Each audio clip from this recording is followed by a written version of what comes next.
Fundamental rights, yeah.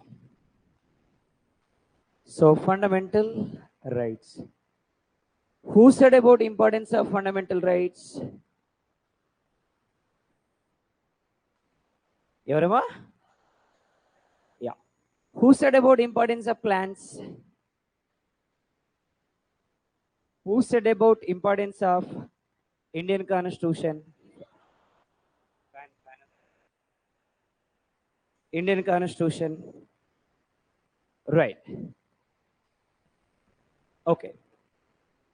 So, total fundamental rights in India divided into how many types? At the beginning, 7 types. ఇప్పుడైతే ఎన్ని types అమ్మా? ఒకటి తీసేసామా? ఏం తీసేసాం? Right to property removed from fundamental rights. Added in. Now, fundamental rights is not a, right to property is not a fundamental right.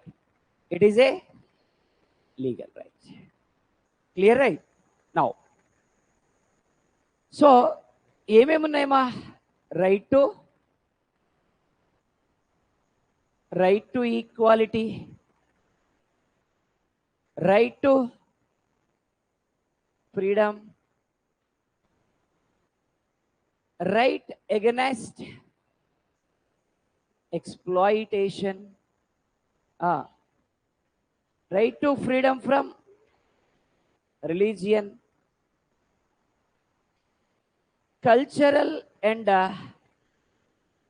educational right, okay, constitutional remedies, right to equality from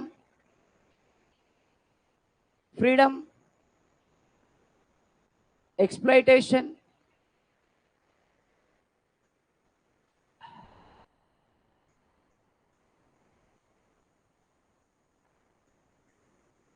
(31) removed. What about 31? Yeah. According to which constitutional amendment? 44. Added in what? 300A. Clear, right? Now, what is Article 12?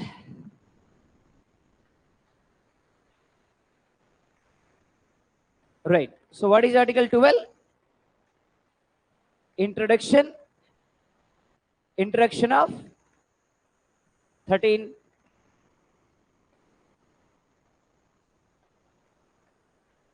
Parliament of India and Supreme Court doesn't have any rights to make laws against fundamental rights. Supreme Court gaani, Parliament gaani, fundamental rights ki against ga చట్టాలు చేయడానికి హక్కు లేదు. Which is mentioned in A article అమ్మా? గట్టిగా. Now, Article 14. What is Article 14? All are equal before. చట్టం ఎవరికి చుట్టం కాదు, చట్టం అందరికీ చట్టమే. ఏ article? Article 15. What about this 15? Discriminations in grounds of gender, caste, religion, place of birth, and locality. So all of these discriminations are abolished.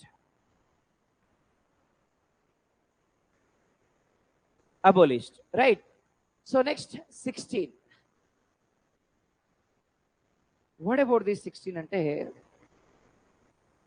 ఏమన్నాం sir 16 లో అంటే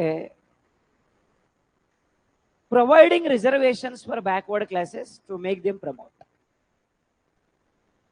ఎందులో చెప్తున్నామమ్మా? ఏమంటున్నాం దీంట్లో? Reservations for backward classes. సింపుల్గా ఒక మాటలో గుర్తుపెట్టుకోవాలంటే రిజర్వేషన్స్ ఫర్ బ్యాక్వర్డ్ క్లాసెస్.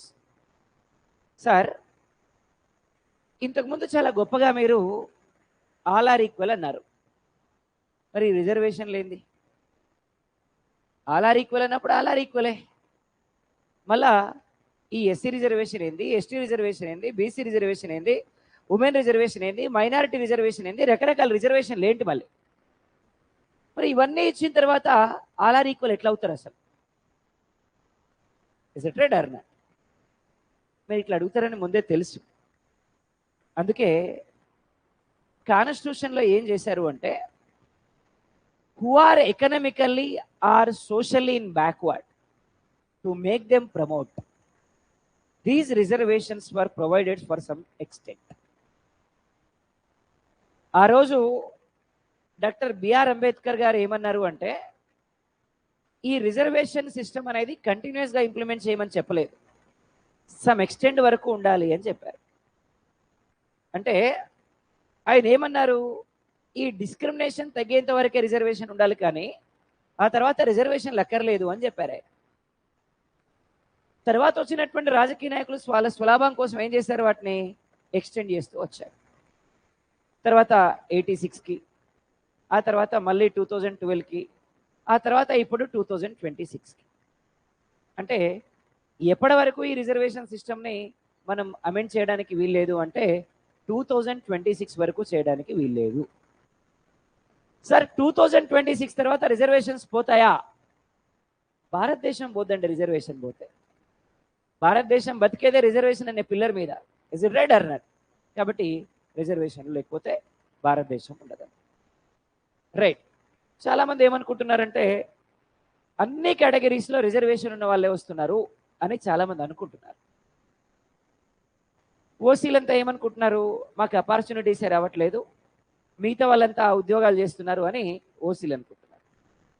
బీసీలు ఏమనుకుంటున్నారు, మాకు కొద్దిగా రిజర్వేషన్ ఉంది, ఈ రిజర్వేషన్ అంతా మిగతా వాళ్ళే వాడుకుంటున్నారు అని వాళ్ళు అనుకుంటున్నారు.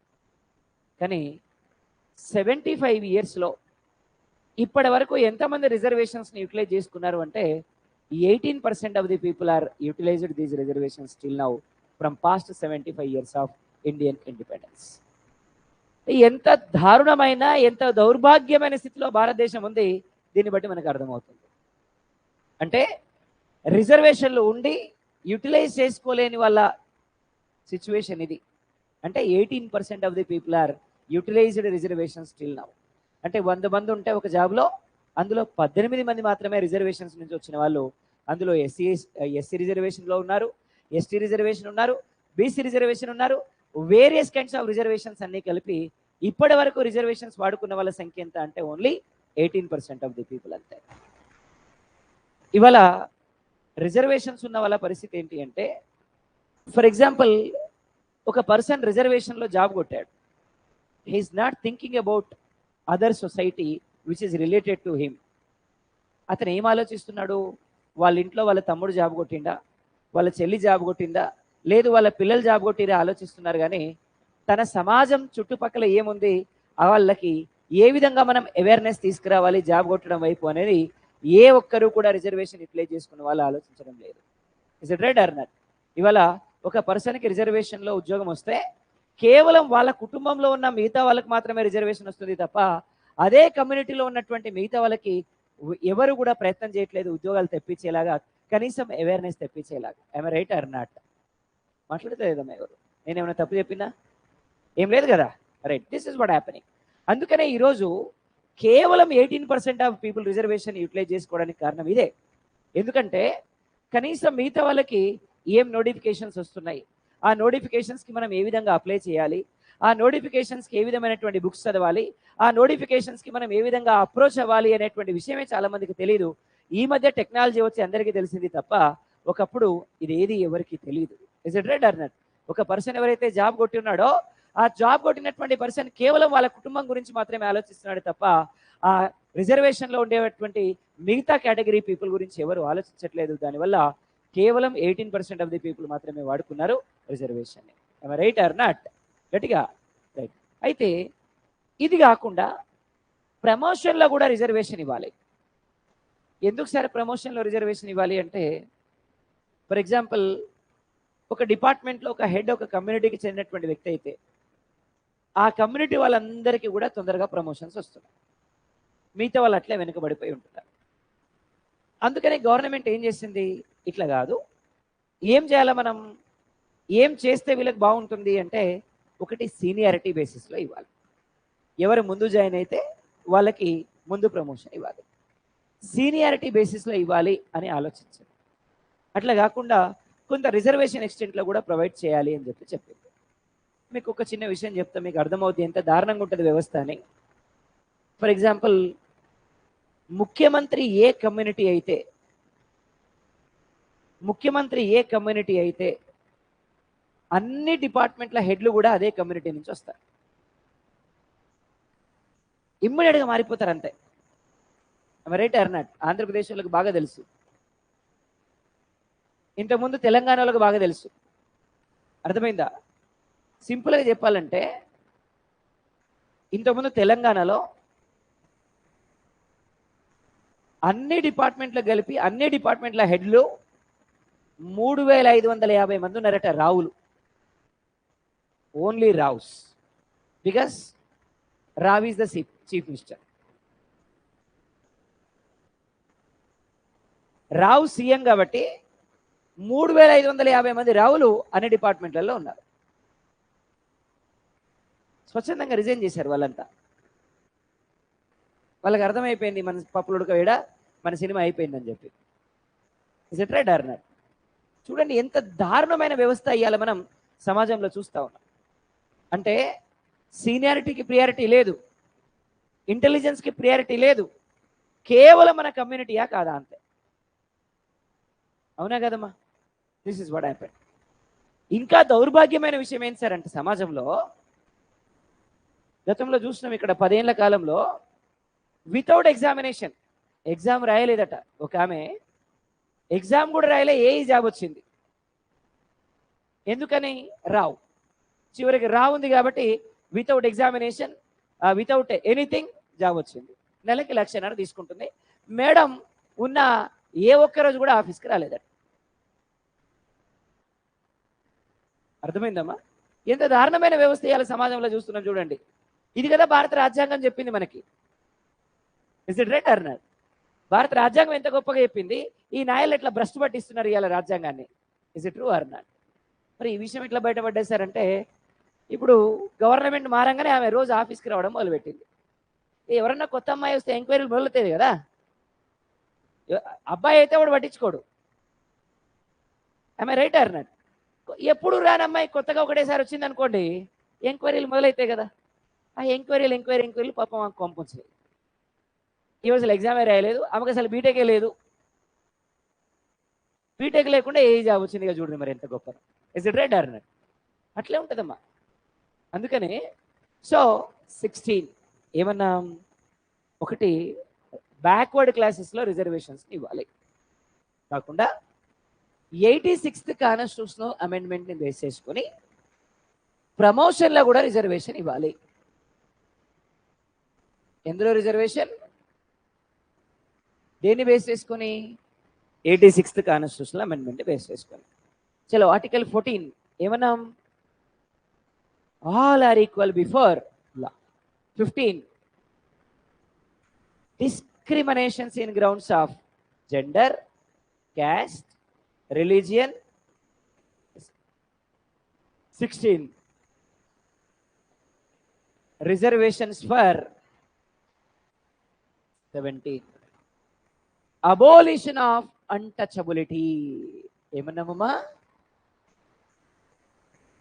అబోలిషన్ ఆఫ్ అన్టచబిలిటీ, అంటరానితనం నిషిద్ధం. మరి 75 ఏళ్ళైందండి మనకి స్వతంత్రం వచ్చి. 75 ఏళ్లలో భారతదేశంలో అంటరానితనం పోయిందా?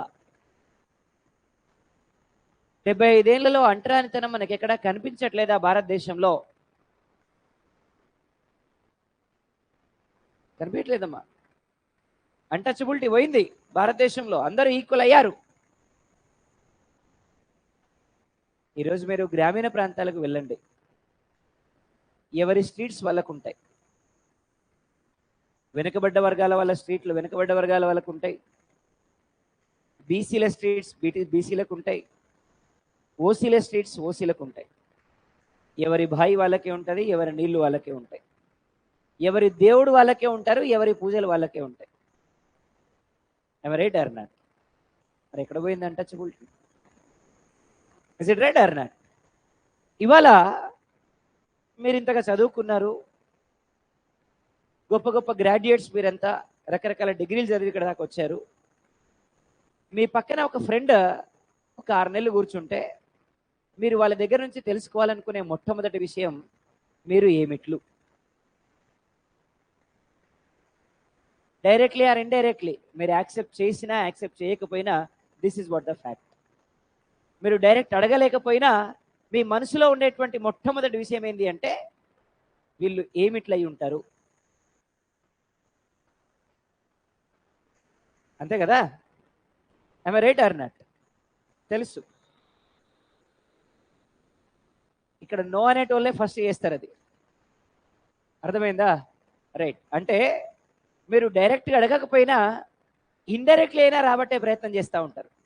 ఏదో ఒక రకంగా అయితే తెలుసుకోవాలి. తెలుసుకునేంత వరకు మనసు అంతా హ్యాపీగా ఉండదు. అంటే నేను వాళ్ళని తక్కువ చూస్తారో ఎక్కువ చూస్తారని చెప్పట్లేదు నేను, కానీ తెలుసుకునే ప్రయత్నం అయితే చేస్తారు. I right or not? డెఫినెట్గా చేస్తారు. సో ఇది భారతదేశం బ్రదర్. భారతదేశంలో మనిషిగా ఎవరిని చూడరు, అర్థమైందా? భారతదేశంలో మనం చూసే దేంతో అంటే ఒకటి కులం, 2 మతంతోటే. మనిషిగా ఎవరు చూడరు.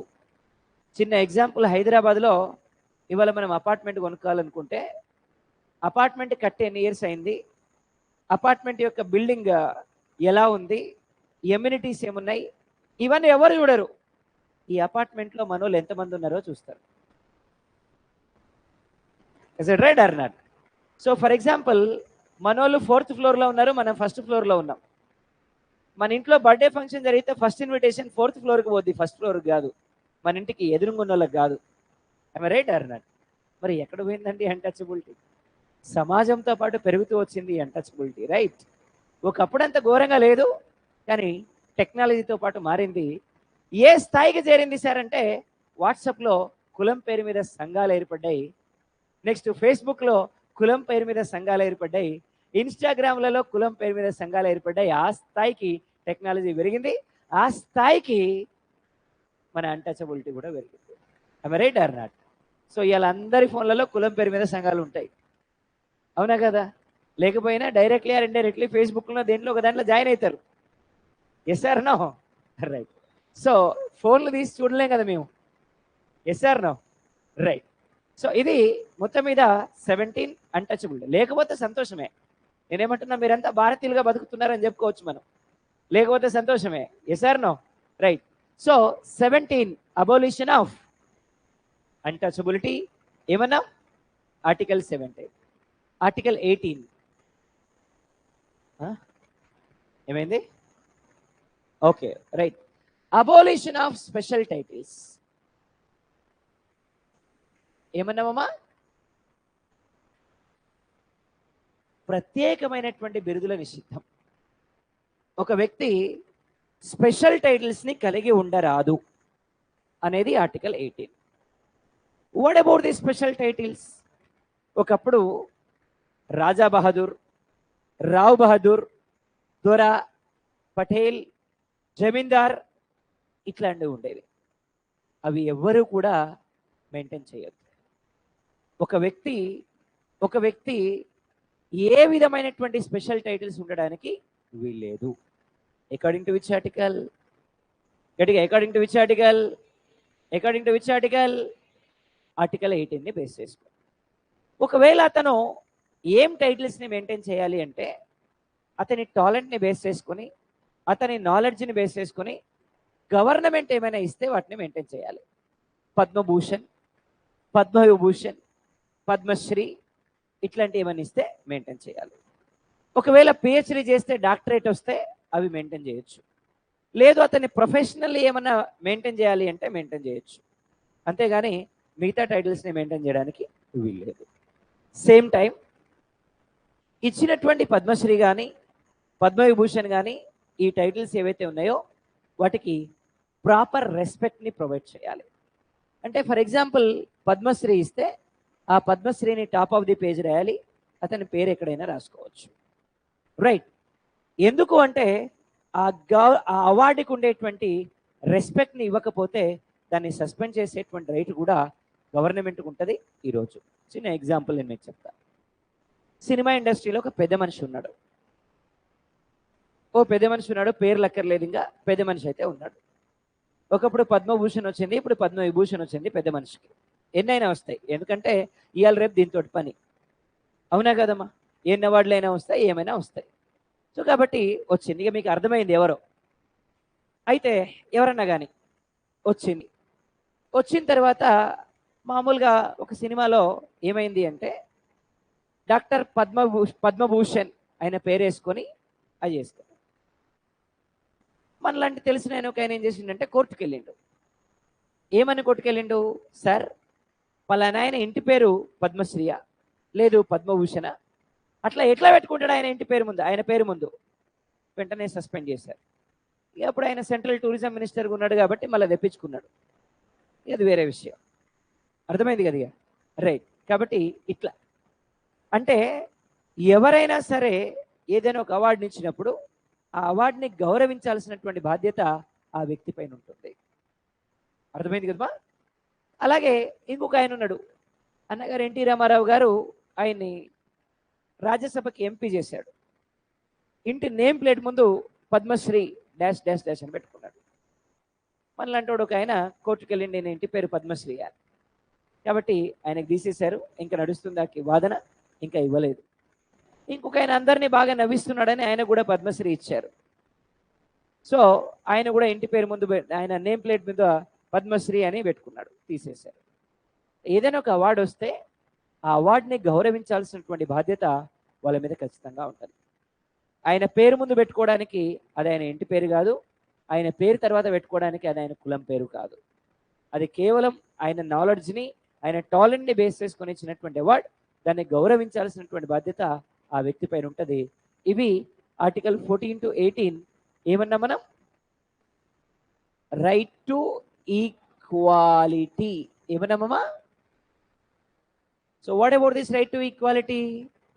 ఆర్టికల్ 14 ఏమన్నాం? గట్టిగా ఏమన్నాం? Yes. Article 15 discriminations in grounds of gender, caste, religion, place of birth, locality. Right. Next, Article 16. Abolition of what? Reservations for backward classes to make them promote. 17. Abolition of untouchability. 18. మరి article 19 to 22 గట్టిగా right to freedom ఏమన్నామమ్మా? గట్టిగా ఏమన్నాం? So what about right to freedom? Article 19 to 20. Article 19 to ఏమన్నాం? Yes, article 19. Article 19 which says about 6 type of freedoms. ఎన్ని type of freedoms అండి? దేంట్లో చెప్తున్నాం? గట్టి చెప్పాలమ్మా. ఏం చెప్తున్నాం ఆర్టికల్ 19లో? 6 రకాలైనటువంటి స్వేచ్ఛల గురించి, 6 టైప్ ఆఫ్ ఫ్రీడమ్స్ గురించి చెప్తున్నాం మనం. ఏ ఆర్టికల్? గట్టిగా ఆర్టికల్ 19(1). ఆర్టికల్ 19(1) ఏమంటున్నాం సార్ అంటే ప్రెస్ ఫ్రీడమ్. ఏం ఫ్రీడమ్ అమ్మా? గట్టిగా రైట్ టు స్పీచ్. ఏమన్నా? రైట్, మాట్లాడే స్వేచ్ఛ, అలాగే పత్రికా స్వేచ్ఛ. ఈరోజు తెలంగాణ ఓకే, కానీ లాస్ట్ 10 yearsలో తెలంగాణలో there is no right to speech. గొంతులన్నీ మూగబోయినాయి 10 ఏళ్ల కాలం పాటు లాస్ట్ 10 yearsలో తెలంగాణలో. అఫ్ కోర్స్ ఇప్పుడు ఇంకా మూగబోయే ఉన్నాయి ఆంధ్రప్రదేశ్లో. Is it right or not? Not only in single state. ఈరోజు మనం ఇక్కడ డైరెక్ట్గా చూస్తున్నాం, కొన్ని రాష్ట్రాల్లో అట్లా ఉన్నాయి. ప్రశ్నించడానికి లేదు, ఎందుకంటే ప్రశ్నిస్తే ప్రభుత్వం శిక్షలు వేస్తుంది, అరెస్టులు చేస్తుంది, జైల్లో పెడుతుంది, కొడుతుంది, హింసిస్తుంది. ఎందుకంటే వ్యవస్థ వాళ్ళకి అనుకూలంగా పనిచేస్తుంది, ఎందుకంటే అధికారంలో ఉన్నారు కాబట్టి. కానీ ఆర్టికల్ 19 ప్రకారం అందరికీ కూడా మాట్లాడే స్వేచ్ఛ ఇచ్చారు. ప్రభుత్వం చేస్తున్నటువంటి తప్పులను ఎండగట్టేటువంటి అధికారం ప్రతి ఒక్కరికి ఇచ్చారు. కానీ మాట్లాడకూడదు. ఎందుకు మాట్లాడకూడదు? అధికారం వాళ్ళ చేతిలో ఉంది కాబట్టి మనల్ని ఏదైనా చేస్తారు. Is it right or not? Last 10 yearsలో తెలంగాణలో అందరూ కూడా నోళ్ళు కుట్టుకొని కట్టేసుకొని ఇంట్లో కూర్చున్నారు. Is it right or not? ఎందుకని? ఏం చేయకూడదు కాబట్టి. ఎందుకంటే ఇక్కడ ఉన్నటువంటి రాజుని ఎవరు కూడా ప్రశ్నించొద్దు. ఎందుకంటే ఇది ప్రజాస్వామ్య దేశం కాదు, రాచరిక వ్యవస్థ. రాజుని కానీ, యువరాజుని కానీ, యువరాణిని కానీ, లేదు తర్వాత ఇంకెవరినైనా ఉంటే ఎవరిని కూడా ప్రశ్నించొద్దు. ఇక్కడ ఉండేటువంటి సామంత రాజులను కూడా ఎవరు ప్రశ్నించొద్దు. Is it right or not? అగో this is what happened from past 10 years. అందుకనే ఏ రాజ్యంలో అయితే, ఏ దేశంలో అయితే ప్రజలకి పత్రికా స్వేచ్ఛ ఉండదో, ఏ రాజ్యంలో ఏ ప్రాంతంలో అయితే ప్రజలకి మాట్లాడే హక్కు ఉండదో, ఆ రాజ్యాలు ఎప్పటికీ నిలబడవని చెప్పడానికి తెలంగాణనే ప్రత్యక్ష ఉదాహరణ. Is it right or not? So ప్రజలందరూ కట్టగట్టుకొని కుర్చీకున్న 4 కాళ్ళు ఇరగొట్టి, పెద్ద కాలు కూడా ఇరగొట్టి ఫామ్ హౌస్లో పడుకోబెట్టింది. Is it right or not? అగో దట్ ఈస్ వాట్ ఆర్టికల్ 19(1). మాట్లాడే స్వేచ్ఛ ఉండాలి. మాట్లాడే స్వేచ్ఛ ఉన్నప్పుడే, ప్రశ్నించేటువంటి తత్వం ప్రజలకు ఉన్నప్పుడే ప్రభుత్వం సరిగా పనిచేయగలుగుతుంది. Is it right or not? వాళ్ళకి కూడా రెస్పాన్సిబిలిటీ ఉంటుంది. ఆ స్వేచ్ఛని ప్రభుత్వాలు భంగం చేసినప్పుడు ఏవో ఇట్లే ఆ వ్యవస్థ అంతా కూలిపోతుంది. Is it true or not? ఇది మాట్లాడేటువంటి స్వేచ్ఛ. కొన్నిసార్లు న్యాయస్థానాలు ఏం చేయొచ్చు అంటే రైట్ టు ఫ్రీడమ్ని క్వశ్చన్ చేయొచ్చు. ఎందుకు క్వశ్చన్ చేయొచ్చు అంటే, ఫర్ ఎగ్జాంపుల్ 2014 June 2న తెలంగాణ ఆంధ్రప్రదేశ్ విడిపోయింది.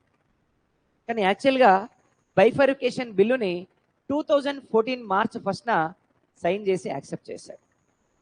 March 1 నుంచి June 2 మధ్య ఇక్కడున్న హైకోర్ట్ ఆఫ్ ఆంధ్రప్రదేశ్ ఒక మాట చెప్పింది. ఇక్కడ ఎవరైతే పొలిటీషియన్స్ ఉన్నారో, ఎవరైతే స్పీకర్స్ ఉన్నారో, వాళ్ళెవ్వరూ కూడా ఇక్కడ ప్రజల్ని ఉద్దేశించి మాట్లాడడానికి వీల్లేదు. అంత మాత్రం చేత రైట్ టు స్పీచ్ని భంగం చేసినట్టు కాదు. ఎందుకంటే సపరేషన్ ఆఫ్ ఏపీ తెలంగాణ అనేది sensitive issue. Is it right or not? ఇక్కడ ప్రజల ఎమోషన్స్ ఉంటాయి. ఆ ఎమోషన్స్ని దెబ్బతీసే అధికారం ఎవరికి లేదు. ఎందుకంటే ఎవరైనా ఎమోషనల్గా మాట్లాడినప్పుడు మళ్ళీ ఇక్కడ అలిగేషన్స్ వచ్చేటువంటి అవకాశం ఉంటుంది. అందుకనే మాట్లాడద్దు అని చెప్పింది.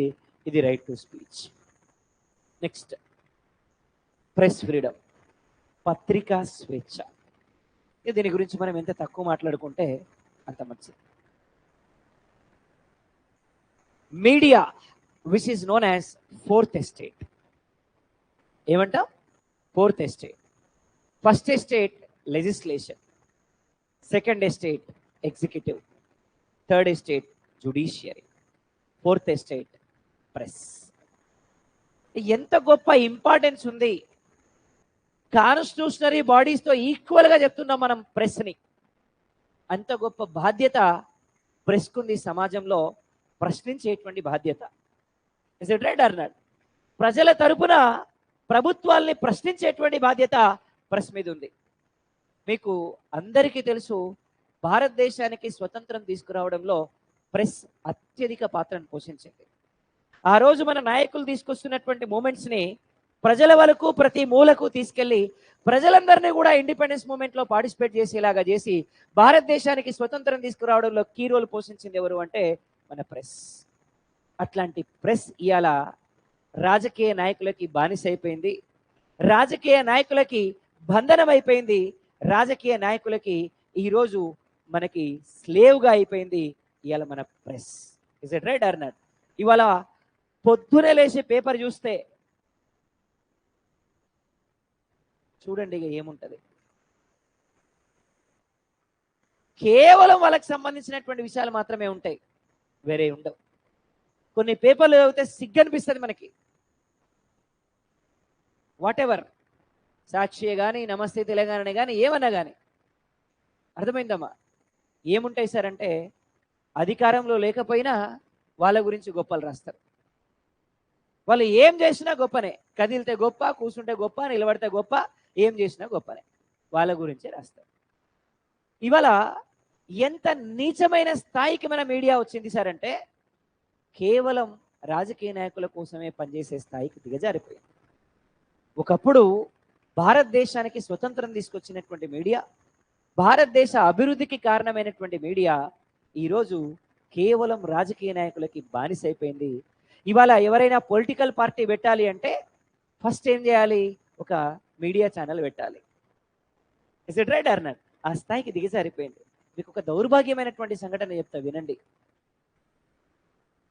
మహారాష్ట్రలో రైతులు మంచి మే మంత్లో, ఎండాకాలంలో కాళ్ళకి చెప్పులు లేకుండా మినిమం సపోర్ట్ ప్రైస్ కావాలని 150 కిలోమీటర్ల పాటు పాదయాత్ర చేసిండ్రు.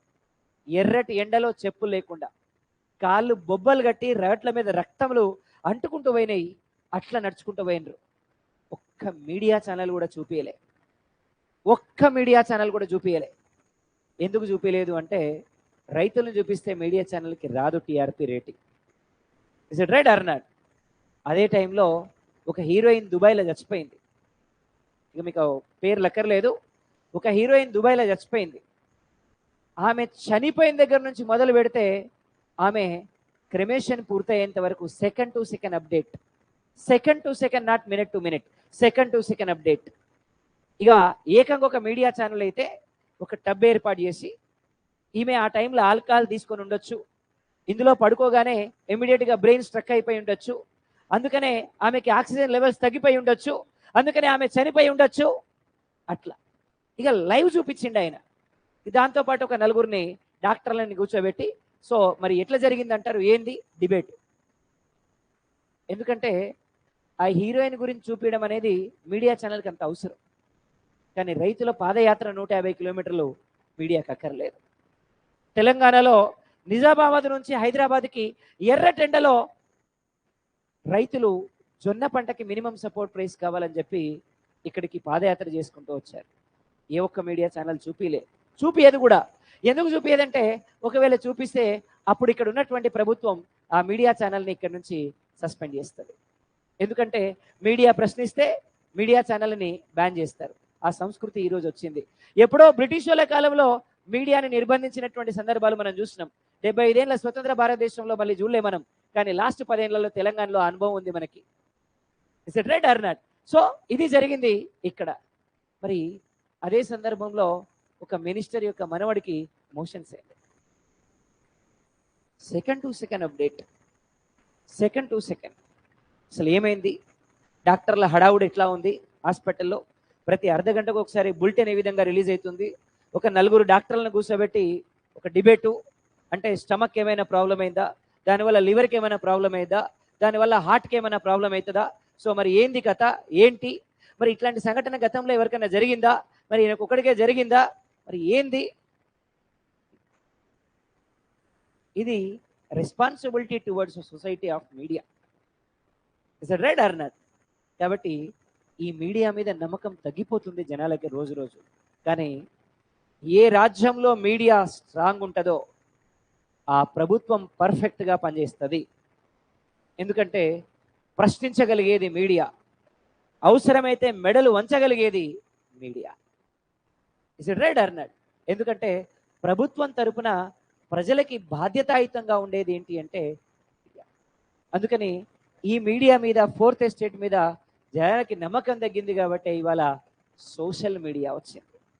Social media which is popularly known as fifth estate. Chance దొరికితే ఆడుకుంటుంది ఒక్కొక్కరిని.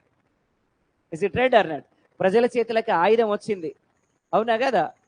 మొదలు పెడితే ఒక్కొక్కడు ఇంట్లో నుంచి కూడా బయటికి రావట్లే, అట్లా అయిపోయింది పరిస్థితి ఈరోజు, అవునా కదమ్మా? కాబట్టి అట్లా ఫిఫ్త్ ఎస్టేట్ ఈరోజు రెస్పాన్సిబిలిటీగా పనిచేస్తూ ఉంది. ఫిఫ్త్ ఎస్టేట్ ద్వారా ఈరోజు ప్రజలు ప్రభుత్వాలని కానీ ఎవరినైనా సరే ప్రశ్నించేటువంటి తత్వం ప్రజలకు వచ్చింది. మీడియా ప్రజల అరచేతిలోకి వచ్చిందని చెప్పొచ్చు దీన్ని బట్టి. Is it right or not? So this is called press freedom and right to speech according to article 19(1). ఏమన్నా మనం గట్టిగా? ప్రెస్ ఫ్రీడమ్, ఎస్, 19(1)(2), 19(2) అని చెప్పచ్చు. ఏమంటున్నాం సార్ అంటే formation of assemblies without arms. ఏమన్నామమ్మా? Formation of assemblies without arms. సభలు సమావేశాలు నిర్వహించుకునేటువంటి స్వేచ్ఛ, కానీ వెపన్స్ని ధరించొద్దు, ఆయుధాలు ధరించొద్దు. వితౌట్ వెపన్స్ సభలు సమావేశాలు పెట్టుకోవచ్చు. మరి ఇవాళ ఏ స్థాయికి ప్రభుత్వాలు ఎదిగినేసారంటే, వాళ్ళ పార్టీ మీటింగ్లో వాళ్ళ పార్టీకి సంబంధించినటువంటి అధికారిక కార్యక్రమాలకు అయితే పర్మిషన్ ఉంటుంది, కానీ ఆపోజిషన్ పార్టీలకి పర్మిషన్ ఉండదు. మళ్ళీ ఆపోజిషన్ పార్టీలు మీటింగ్ పెట్టుకోవాలంటే కోర్టుకి వెళ్ళి కోర్టు నుంచి స్టే తెచ్చుకొని మీటింగ్లు పెట్టుకోవాలి. ఆ స్థాయికి ఎదిగిన ఈరోజు మనకి ఆర్టికల్ 19(1)(2). చూడండి, మీకు ఏమర్థమవుతుంది? రాజ్యాంగంలో ఎంత గొప్పగా చెప్పారు, ఈరోజు మన మేధావులైన రాజకీయ నాయకులు దీన్ని ఎట్లా భ్రష్టు పట్టిస్తున్నారు. Is it right or not? కాబట్టి ఏమన్నాం sir? Formation of assemblies without arms. సభలు పెట్టుకోవచ్చు, సమావేశాలు పెట్టుకోవచ్చు, కానీ ఏం తీసుకోవద్దు? వెపన్స్ని తీసుకోవద్దు. సో ఇది formation of assemblies without arms, 19(1)(2).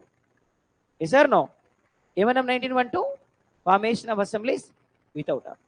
ఒక సిక్ కమ్యూనిటీకి మాత్రం ఎగ్జామ్షన్ ఉంది. సిక్ కమ్యూనిటీకి మాత్రం ఎగ్జామ్షన్ ఉంది ఆర్టికల్ 19(1)(2) నుంచి. ఎందుకంటే వాళ్ళ సాంప్రదాయం ప్రకారం, వాళ్ళ కమ్యూనిటీ ప్రకారం అట్లీస్ట్ వాళ్ళు ఒక చిన్న వెపన్ అయినా మెయింటైన్ చేయాలి. అందుకని వాళ్ళకి మాత్రం ఎగ్జామ్షన్ ఉంది. ఎందులో? 19(1)(2). So finally what is article 19? 6 type of freedoms. ఏమన్నా?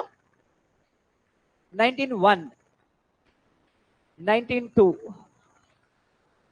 ఫార్మేషన్ ఆఫ్ అసెంబ్లీస్ వితౌట్ ఏది? గట్టిగా ఆర్టికల్ ఏమన్నాం? 19(2) ఫార్మేషన్ ఆఫ్ అసెంబ్లీస్ వితౌట్. 19(3) ఏమన్నాం సార్ అంటే ఫార్మేషన్ ఆఫ్ యూనియన్స్. ఏమన్నామమ్మా? ఫార్మేషన్ ఆఫ్ యూనియన్స్, సంఘాలు పెట్టుకునేటువంటి స్వేచ్ఛ. ఇక మరి సంఘాల గురించి మనం ఎంత తక్కువ మాట్లాడుకుంటే అంత మంచిది. ఎన్ని సంఘాలు కావాలంటే అన్ని సంఘాలు ఉన్నాయి. చెప్పేటోడికో సంఘం, ఈనేటోడికో సంఘం, కూర్చునేటోడికో సంఘం, నడిచేటోడికో సంఘం, పరిగెత్తేటోడికో సంఘం, ఎన్ని సంఘాలు కావాలంటే అన్ని సంఘాలు ఉన్నాయి. మరి formation of assemblies is the right of the public, formation of unions is the right of the public. But ఈ యూనియన్స్ ఏం కావద్దు? పబ్లిక్ లైఫ్ని డిస్టర్బ్ చేయదు. సంఘాలు పెట్టుకోవచ్చు, కానీ ఏం చేయకూడదు? పబ్లిక్ లైఫ్ని డిస్టర్బ్ చేయకూడదు. అది ఎసెన్షియల్ కండిషన్ అకార్డింగ్ టు 19(1)(3). ఒక చిన్న సంఘటన చెప్తాను మీకు.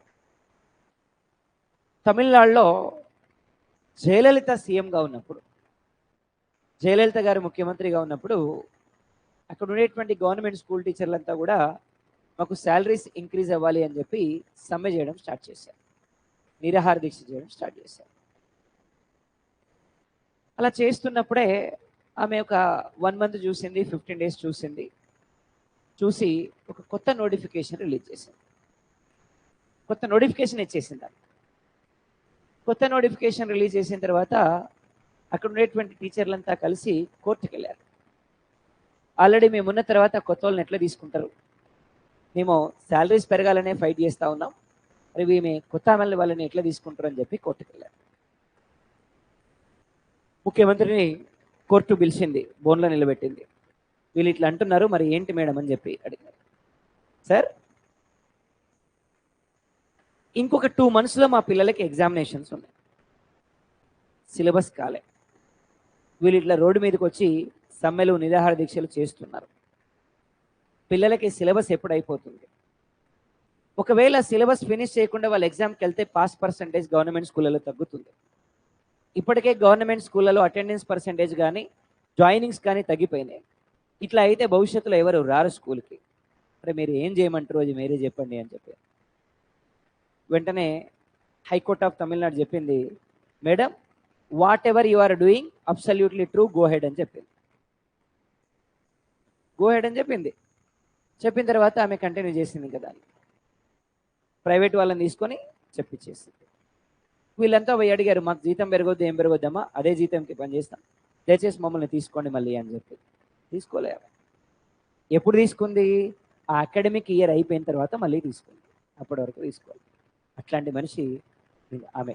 ఎవరామె? జయలలిత. అట్లా సంఘాలను ఏర్పాటు చేసుకోవచ్చు వాళ్ళ రైట్స్ని ప్రొటెక్ట్ చేయడానికి, కానీ అవి ఏం కావద్దు, పబ్లిక్ లైఫ్ని డిస్టర్బ్ చేయదు. ఇది 1913.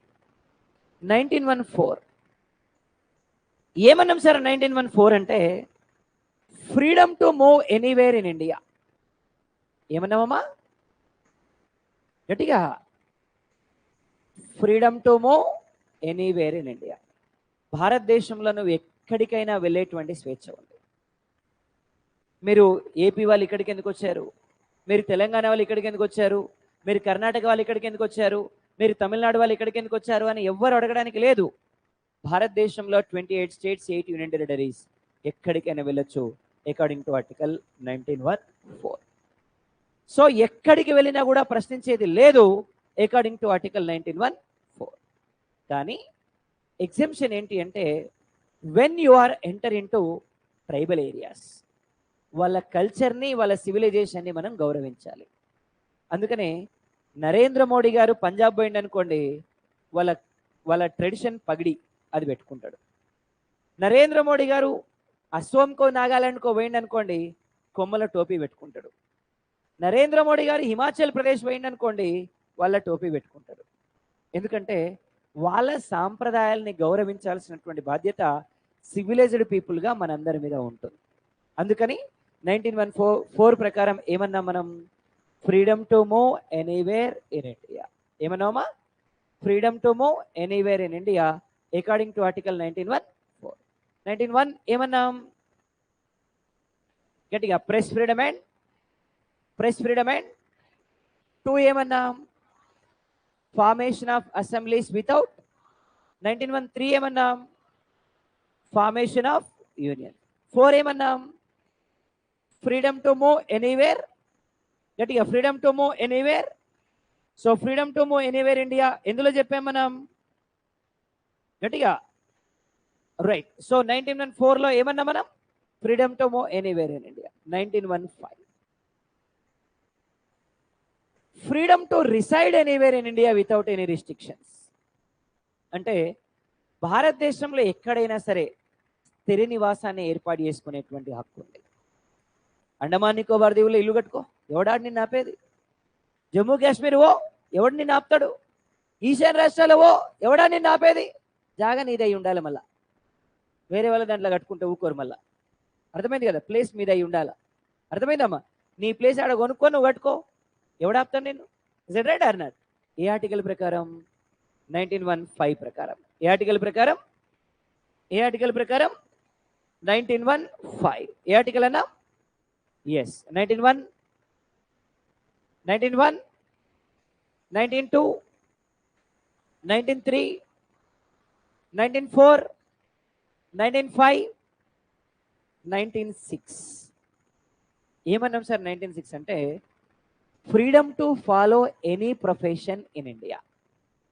భారతదేశంలో ఏ ప్రొఫెషన్ అయినా ఫాలో అయ్యేటువంటి హక్కు కలిగి ఉండాలి. ఫర్ ఎగ్జాంపుల్, ఇప్పుడు ఈ మధ్య సెలూన్స్లో ఎవరొక జావీద్ హబీబా, ఆయన పేరు ఏం పేరు కరెక్టేనా? జావీద్ హబీబ్ అని కొత్తగా సెలూన్స్ వచ్చాయి, కటింగ్ షాపులు. అర్థమైంది కదమ్మా? కటింగ్ షాపులు. మన ఊర్లో అయితే బార్బర్స్ చేస్తారు. Yes or no? అది barbers profession. Actually Javed Habib అనేట ఆయన నేర్చుకున్నాడు, చేస్తున్నాడు. చాలా షాపులు పెట్టాడు, సిటీ అంతా ఆయన షాపులే ఉంటాయి. ఇప్పుడు బార్బర్స్ అంతా వెళ్ళి ఇది మా ప్రొఫెషన్, నువ్వు ఎట్లా చేస్తావు అనడానికి లేదు. ఆయన నేర్చుకున్నాడు, ఆయన చేసే విధానం జనాలకు నచ్చింది, ఆయన మంచిగా కాల్చి చేస్తాడు, అది నచ్చింది జనాలకి. అర్థమైందమ్మా? అంతే. ఆయన మంచిగా కాల్చి జుట్టు చేస్తాడంట, అది జనాలకు నచ్చింది. Is it right or not? మరి దాంట్లో ఏముంది? ఆయనకు వచ్చు కాబట్టి చేస్తున్నాడు, లీగల్ ప్రొఫెషనే అది. Yes or no? ఇవాళ ఓల్డ్ సిటీకి వెళ్తే కార్పెంటరీ వర్క్ అంతా ముస్లిమ్స్ చేస్తారు. కార్పెంటర్స్ అంతా వెళ్ళి ఇది మా ప్రొఫెషన్, మీరు ఎట్లా చేస్తారు అనడానికి లేదు. వాళ్ళు నేర్చుకున్నారు, వాళ్ళు ఎక్స్పర్ట్స్ అయ్యారు, చేస్తున్నారు. అర్థమైందమ్మా? అట్లా ఎవరైనా ఇదే ఫీల్డ్లో ఇదే ప్రొఫెషన్ని ఫాలో అవ్వాలని లేదు. వాళ్ళు ఎక్స్పర్ట్స్ అయి ఉండి ఏ ప్రొఫెషన్ అయినా కూడా ఫాలో అవ్వచ్చు దేశంలో. ఎంత గొప్పగా చెప్పారో చూడండి. 75 ఇయర్స్ తర్వాత ఎలాంటి సమస్య వస్తుందో ముందే ఊహించి దానికి అనుగుణంగా ఇదంతా చెప్పడం జరిగింది వాళ్ళంతా కూడా. అర్థమైందమ్మా? సో ఇది మనం ఏమన్నాం, 1916. దీనికి ఎగ్జామ్షన్ ఏంది అంటే, ఇప్పుడు ఫర్ ఎగ్జాంపుల్ దొంగతనం వృత్తిని వంశపారంపర్యంగా చేయడానికి లేదు. అంటే తాత దొంగనే, తండ్రి దొంగనే, వీడు కూడా దొంగ కావాలని ఏం లేదు. అట్లా వంశపారంపర్యంగా చేయడానికి లేదు. కొన్ని ఇల్లీగల్ ప్రొఫెషన్స్ని రెగ్యులర్గా చేయడానికి లేదు. సో ఇవి 1901 నుంచి 1906 వరకు చెప్పచ్చు. ఇది ఏ ఆర్టికల్? గట్టిగా. So finally article 1901, 1902, 1903, 1904, freedom to move anywhere. 1905, 1906. ఏమన్నాం? 1906 freedom to, గట్టిగా, freedom to follow any profession. సింపుల్గా మాట్లాడదాం. ఏదైనా మాట్లాడవచ్చు. 1 ఏమన్నా ఏదైనా మాట్లాడవచ్చు. 1 రైట్ టు స్పీచే కదమ్మా. నేను మన భాషలో ఎట్లా గుర్తుపెట్టుకోవాలో చెప్తున్నా. 1 ఏదైనా మాట్లాడవచ్చు. ఏమన్నా? ఫస్ట్ 1 తెలుగులోనే మాట్లాడదాం. ఏదైనా మాట్లాడవచ్చు. నెంబర్ 1 ఏమన్నా? 1 గట్టిగా. సభలు పెట్టుకోవచ్చు, సమావేశాలు పెట్టుకోవచ్చు. ఏమన్నా? నెంబర్ 1 ఏమన్నాం? నెంబర్ 2 ఏమన్నాం? సభలు పెట్టుకోవచ్చు, సమావేశాలు పెట్టుకో, అవసరమైతే సంఘాలు పెట్టుకోవచ్చు. ఏమన్నాం? సంఘాలు కూడా పెట్టుకోవచ్చు. ఎక్కడికైనా పోవచ్చు, ఏడైనా ఇల్లు కట్టుకోవచ్చు, ఏ వృత్తి అయినా తీసుకోవచ్చు. ఏ కదా చెప్పింది మనం. అర్థమైందమ్మా? చలో మళ్ళొక్కసారి. ఏదైనా సభలు పెట్టుకోవచ్చు, అవసరమైతే సంఘాలు పెట్టుకోవచ్చు, ఎక్కడికైనా పోవచ్చు, ఏడైనా ఇల్లు కట్టుకోవచ్చు, ఏ ప్రొఫెషన్ అయినా, ఏ వృత్తి అయినా తీసుకోవచ్చు. ఎవడాడు ఆపేది మనల్ని? According to article 19. Is it right or not? చలో గుర్తున్నట్టే, అంతే కదమ్మా? చలో 14.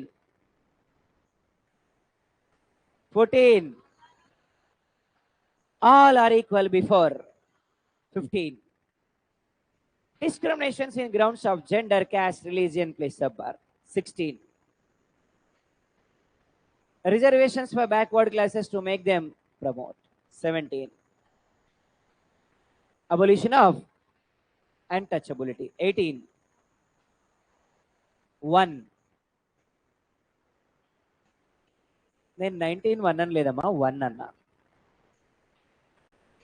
India is A 2.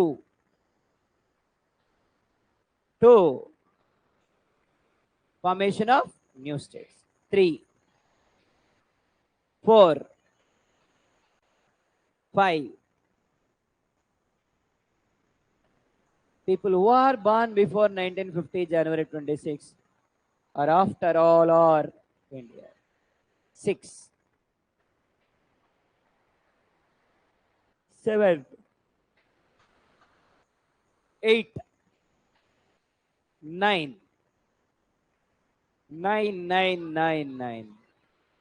10. Continuance of citizenship. 11. 12.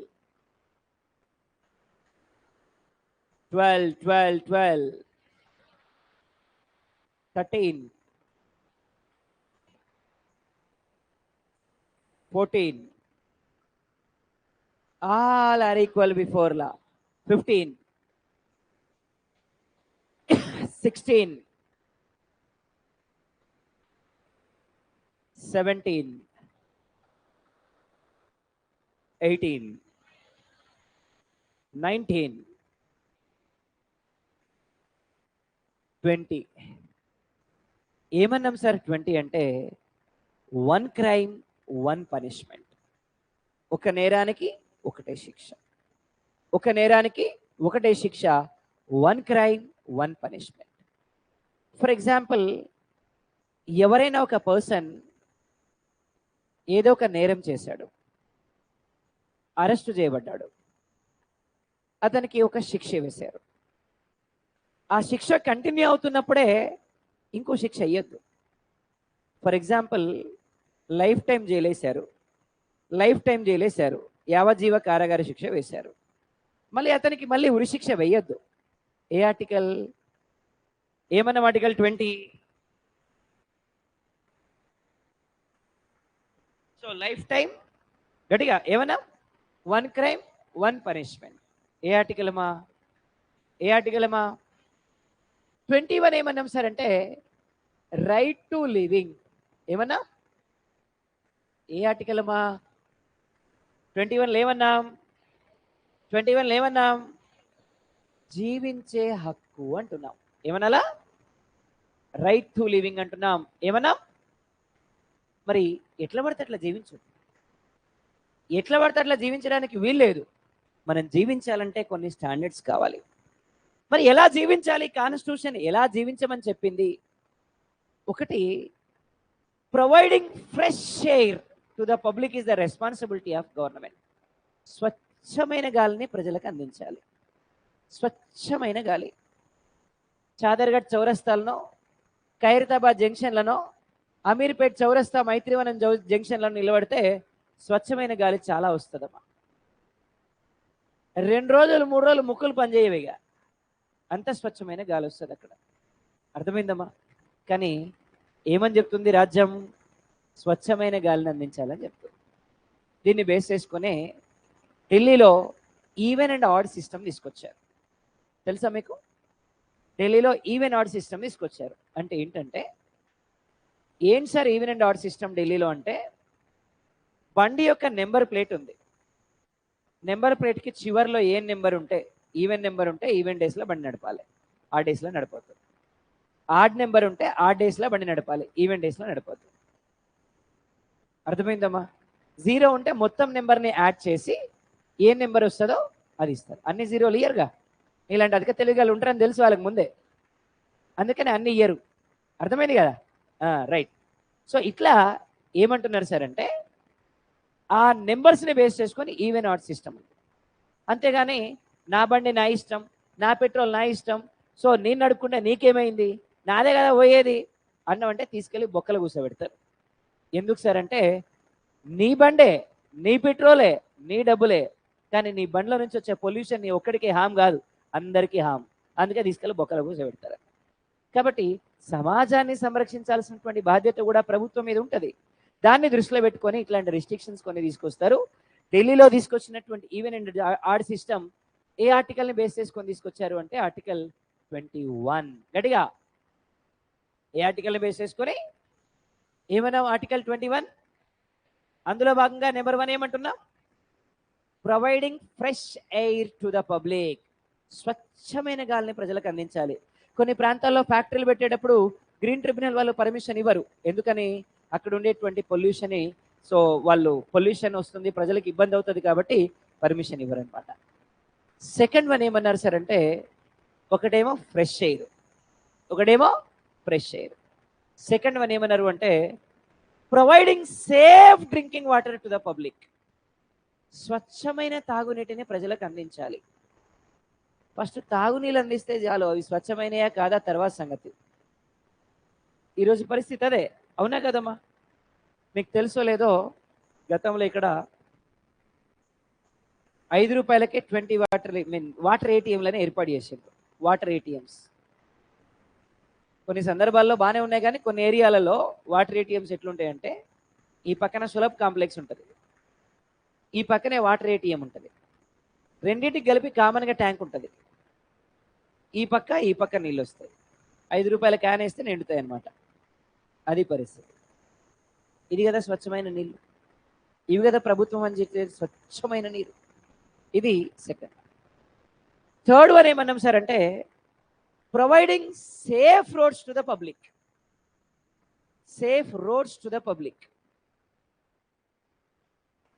ఆంధ్రప్రదేశ్కి వెళ్తే ఆర్టికల్ 21(3)కి పర్ఫెక్ట్ న్యాయం జరుగుతుంది. ఎందుకు సార్ అంటే, పొయ్యి వచ్చేసరికి డిస్కులు కొద్దిగా అటు ఇటు అవుతాయి. బండి కాదు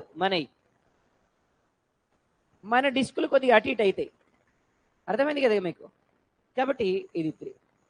ఈరోజు మన రోడ్లు కూడా అంతే ఉన్నాయి. ఈ గల్లీలలో పోతే మళ్ళీ వచ్చేసరికి బండో మనమో రిపేర్కి పోవాలి, అట్లాంటి పరిస్థితి. కాబట్టి ఇది 21(3). ఏమైనా సేఫ్టీ రోడ్స్ ఇవ్వాలి 21(3) ప్రకారం.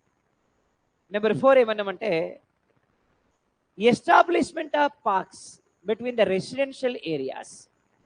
ఇళ్ళ మధ్యలో, ఒక కాలనీ మధ్యలో ఖచ్చితంగా ఒక పార్క్ ఉండాలి. అమ్మ, మీరు అనుకునే పార్కులు అయితే కాదు ఇవి. నేనేమంటున్నంటే పార్కులు ఉండాలి. పొద్దున్నే ఆ కాలనీ వాసులు వాకింగ్ చేసుకోవడానికి, యోగాలు చేసుకోవడానికి వీటికి ఉండాలి పార్కులు. అవి ఏర్పాటు చేయాలి. రైట్. సో అయితే దీన్ని బేస్ చేసుకొని ఓసారి ఒక చిన్న సంఘటన, నా ఎక్స్పీరియన్స్ చెప్తున్నా. ఒక ఏరియాలో, కాలనీలో ఇల్లు కొందామని పోయినా. ఆయన బ్రోచర్ చూపించిండు. బ్రోచర్లో ఇక్కడంతా ఇల్లులు ఉన్నాయి, ఇక్కడంతా ఇల్లులు ఉన్నాయి, ఈ పక్క ఇల్లు ఉన్నాయి, ఈ మధ్యలో పార్క్ ఉంటుంది సార్, చిన్నపిల్లలు ఆడుకోవడానికి ఉంటుంది, మెడిటేషన్ సెంటర్ ఉంటుంది, అది ఉంటుంది, ఇది ఉంటుంది. మామూలుగా చూపిలే బ్రోచర్లో. సరే బాగుంది కదా అని చెప్పి చూడ్డానికి పోయినాం. పోయేసరికి అక్కడ మొత్తం ఇల్లులన్నీ చూపించిండు. నేను పార్క్ ఏడుంది అని అడిగిన. తీసుకుపోయిండు, చూపించిండు. ఈ ఇల్లు ఈడుంటే దీనికి ఎదురుగా ఇక్కడ ఒక పైపు, ఇక్కడ ఒక పైపు, 4 వైపులా 4 పైపులు పెట్టి ఇక్కడ 4 చెట్లు పెట్టి, ఇది పార్క్. అరే ఇంత పెద్ద పార్క్ ఉందండి అని నేను అడిగిన. సార్, జిహెచ్ఎంసి నామ్స్ ప్రకారం ఒక కాలనీ ఏర్పాటు చేయాలంటే ఖచ్చితంగా వాళ్ళకి మేము పార్క్ చూపించాలి, అందుకనే ఇక్కడ చూపించినాం సార్ అన్నాడు. ఏ చూడ్రి, మరి పార్క్ చూపించకపోతే పర్మిషన్ ఇయ్యరు, కాబట్టి చూపించారు. మరి పర్మిషన్ ఇచ్చిన తర్వాత ఈ పార్క్ ఉంటుందా? ఈ ముందలోడు ఈ పైప్ బీకి కారు ఈ చెట్టు కింద పెడతాడు, ఈ ముందలోడు ఈ పైప్ బీకి ఈ కారు చెట్టు కింద పెడతాడు.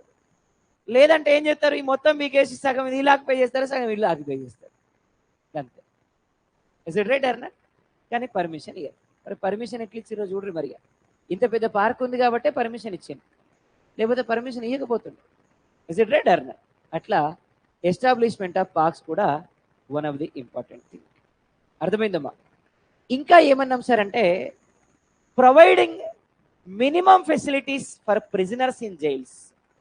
ఏమన్నామంటే జైళ్ళలో ఉండేటువంటి ఖైదీలకి కనీస సౌకర్యాలని ప్రొవైడ్ చేయాలి. చేస్తున్నారమ్మా. ఎట్లా చేస్తున్నారు అంటే భారతదేశంలో ఉండేటువంటి ఖైదీలని 3 రకాలుగా వర్గీకరించారు. ఒకరు కామన్ ప్రిజనర్స్, సామాన్య దొంగలు, విఐపి దొంగలు, వివిఐపి దొంగలు. Yes or no? ఇక్కడ దొంగలు కూడా 3 రకాలమ్మా. విఐపి దొంగలు, వివిఐపి దొంగలు, సామాన్య దొంగలు. ఇట్లా దొంగలు కూడా 3 రకాలు ఉన్నారు మన దేశంలో. ఇప్పుడు వివిఐపి దొంగలు ఉన్నారు. ఫర్ ఎగ్జాంపుల్ శశికళ ఉంది, వివిఐపి దొంగ.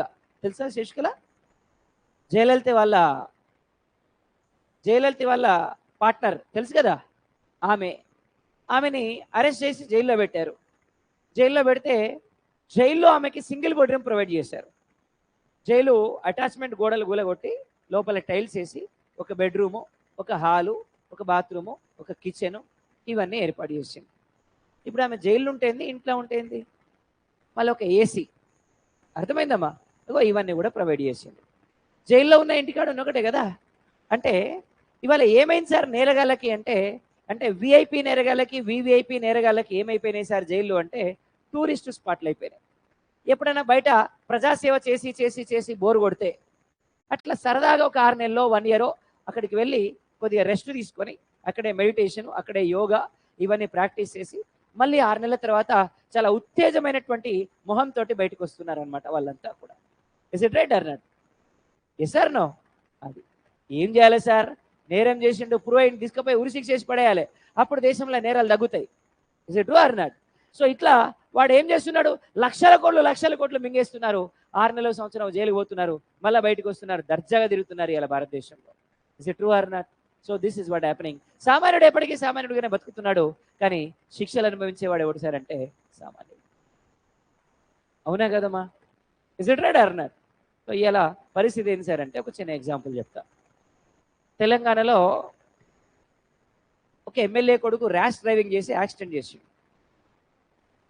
రెగ్యులర్గా వార్తలు కూడా ఉంటుంటారు, మీకు తెలుసు. యాక్సిడెంట్ చేసినప్పుడు గతంలో ఉండేటువంటి ప్రభుత్వం ఏం చేసింది అంటే, వాళ్ళ పార్టీ ఎమ్మెల్యే కదా కాబట్టి కేసు ఫైల్ చేసింది. ఏమని చేసింది?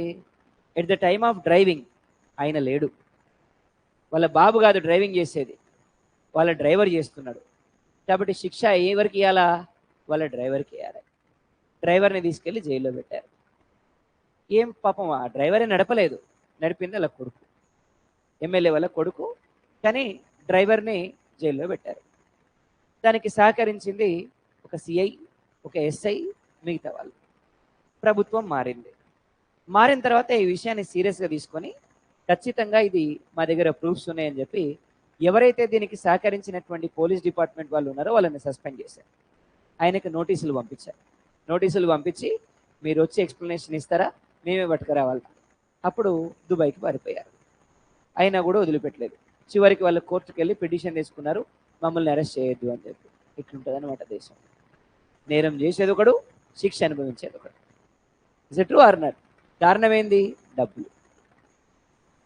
Yes sir no? అట్లా భారతదేశంలో ఏమైతుంది సార్ అంటే, నిజంగా చెప్పాలి అంటే నేరం చేయని వాళ్ళు ఎంతో మంది నేర శిక్షలు అనుభవిస్తున్నారు ఇవాళ దేశంలో.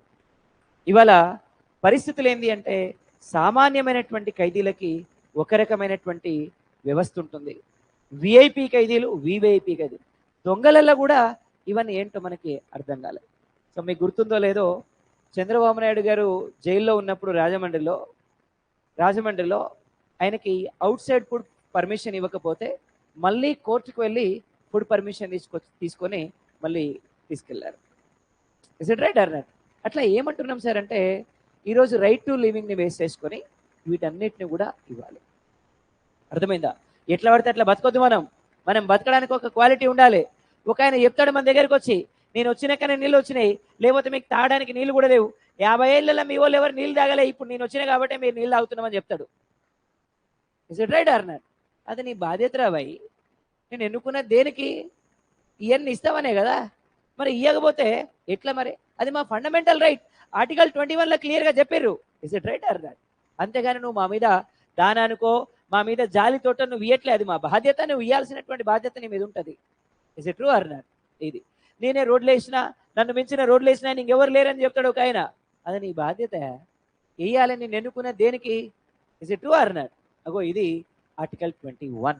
ఏమన్నా 21 ఏమన్నా ఆర్టికల్ 21 రైట్ టు ఇవన్నీ కాకుండా ఇందులో 86th కాన్స్టిట్యూషనల్ అమెండ్మెంట్ చేశాం. ఏ కాన్స్టిట్యూషనల్ అమెండ్మెంట్? గట్టిగా, ఏ constitutional amendment? 86th constitutional amendment చేసి ఈవెన్ ప్రమోషన్లో కూడా 86th కాన్స్టిట్యూషనల్ అమెండ్మెంట్ చేసి రైట్ టు ఎడ్యుకేషన్ తీసుకొచ్చాం. ఏం ఎడ్యుకేషన్? గట్టిగా, ఏం education? Free and compulsory education. ఏమన్నామా? గట్టిగా, ఏం ఎడ్యుకేషన్ అన్నా? Free and compulsory. ఏమన్నా? ఉచిత నిర్బంధ విద్య 6 to 14 years వాళ్ళకి ఖచ్చితంగా విద్యను అందించాల్సినటువంటి బాధ్యత, ఎడ్యుకేషన్ని ప్రొవైడ్ చేయాల్సిన బాధ్యత, ప్రైమరీ లెవెల్ ఎడ్యుకేషన్ని ప్రొవైడ్ చేయాల్సిన బాధ్యత every government has responsibility. So అది 6 to 14 years of age group వాళ్ళకి 86th కాన్స్టిట్యూషనల్ అమెండ్మెంట్ని బేస్ చేసుకుని. ఇందాక 85 చెప్పాను. 85 ఏమన్నా మనం? ప్రమోషన్లో రిజర్వేషన్. గట్టిగా, రిజర్వేషన్స్ ఇన్ ప్రమోషన్. గట్టిగా ఏమన్నా?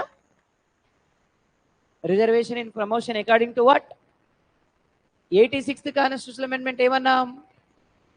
గట్టిగా, right to free and compulsory. గట్టిగా, free and compulsory. Age group వాళ్ళకి? దీన్ని ఆర్టికల్ 21A యాడ్ చేశారు. ఏ వచ్చిందంటే అమెండ్మెంట్. ఏ వచ్చిందంటే అమెండ్మెంట్. ఏ అమెండ్మెంట్? ఇది ఆర్టికల్ 21A. సో 21 ఉంది, 21A కూడా ఉంది. 21 ఏమంటున్నాం? Right to living. 21A ఏమంటున్నాం? గట్టిగా, right to yes, article 22. Then what exactly Article 22 is? ఏమన్నాం సార్ ఆర్టికల్ 22 అంటే? ఏమంటున్నాం సార్ ఆర్టికల్ 22 అంటే? Protection against to arrest. ఏమన్నామమ్మా? Protection against to arrest. ఒక వ్యక్తిని అక్రమంగా నిర్బంధించరాదు. Protection against to arrest. For example, ఎవరైనా ఒక పర్సన్ని అరెస్ట్ చేశారు. అరెస్ట్ చేసినప్పుడు అతన్ని 24 hours లోపల కోర్టులో ప్రొడ్యూస్ చేయాలి. 24 గంటల లోపల కోర్టులో సబ్మిట్ చేయాలి. ఒకవేళ కోర్టు హాలిడే ఉంది, అప్పుడు ఏం చేయాలి? ఒకవేళ కోర్టు హాలిడే ఉంది, అప్పుడు ఏం చేయాలి? జడ్జి ముందు ప్రొడ్యూస్ చేయాలి. అతని ఇంటికి తీసుకెళ్ళైనా సరే జడ్జి ముందు ప్రొడ్యూస్ చేయాలి. ఖచ్చితంగా జడ్జి ముందర ప్రొడ్యూస్ చేయాలి. అర్థమైందమ్మా? అతనికి 24 గంటల లోపల అతని మీద ఏ విధమైన యాక్షన్ తీసుకోవడానికి వీల్లేదు. అతన్ని కొట్టడం కానీ, అబ్యూస్ చేయడం, తిట్టడం కానీ, అతనికి గల్లా పట్టుకొని లాక్కెళ్ళడం కానీ ఇవేమీ కూడా చేయకూడదు. 24 గంటల లోపల కోర్టులో సబ్మిట్ చేసిన తర్వాత అక్కడ ఉన్నటువంటి కోర్టు అతనికి ఏ పనిష్మెంట్ వేస్తే దాన్నే ఇంప్లిమెంట్ చేయాలి. అంతేగాని 3rd degree 4th degree lockup death ఇవేమీ లేవు. అర్థమైందమ్మా? ఇవి చేస్తే వాళ్ళ మీద యాక్షన్ తీసుకునేటువంటి అధికారం ఇవాళ న్యాయస్థానాలకు ఉంటుంది. కాబట్టి ఆర్టికల్ 22 ప్రకారం ఏమన్నా మనం? Protection against to arrest. గట్టిగా ప్రొటెక్షన్ అగైనెస్ట్ టు. చలో 22 వరకు వచ్చినట్టే మనకి. ఇస్తారనో ఒక్కసారి చూద్దాం మళ్ళీ. 1, ఇండియా ఇస్ ఏ. గట్టిగా India is A. India is A right. 2, formation of. 3, bifurcation of. 4, గట్టిగా 4, allocation of. 3, bifurcation of states. 5, people who are born before 1950 January 26 or after, they are all are. 6, about the citizenship of the people who are migrated from Pakistan to. Right. 7, about the citizenship of the people who are migrated from. 8, 9, 9 ఏమన్నాం? About the rights of the people who lost their citizenship. 10, continuance of. గట్టిగా continuance of. 10,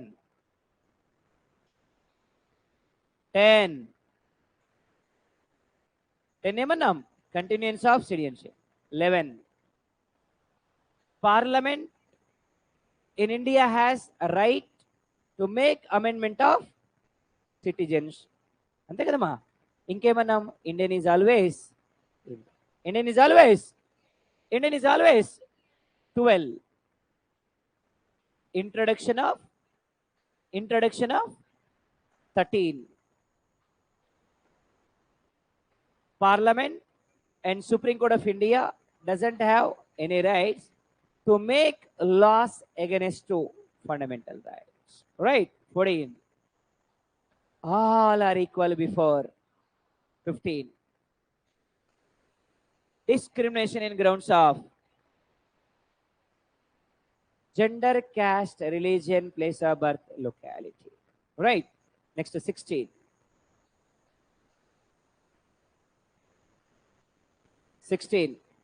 reservations for backward. Even though in promotion also we are providing according to which constitutional amendment? 85. Evana? 17, abolition of. 18, 19(1), 19(1), right to 19(2), 19(2), formation of without arms. C, 3, 4, four. నేనేమని చెప్పాను? ఏదైనా మాట్లాడచ్చు, సమావేశాలు సభలు పెట్టుకోవచ్చు, సంఘాలు పెట్టుకోవచ్చు, ఎక్కడికైనా పోవచ్చు, ఎక్కడైనా ఇల్లు కట్టుకోవచ్చు, ఏ ప్రొఫెషన్ అయినా ఫాలో కావచ్చు. రైట్. 1 1901 2 1913 4 5 6 గట్టిగా 6 ఏమన్నా? ఫ్రీడమ్ టు ఫాలో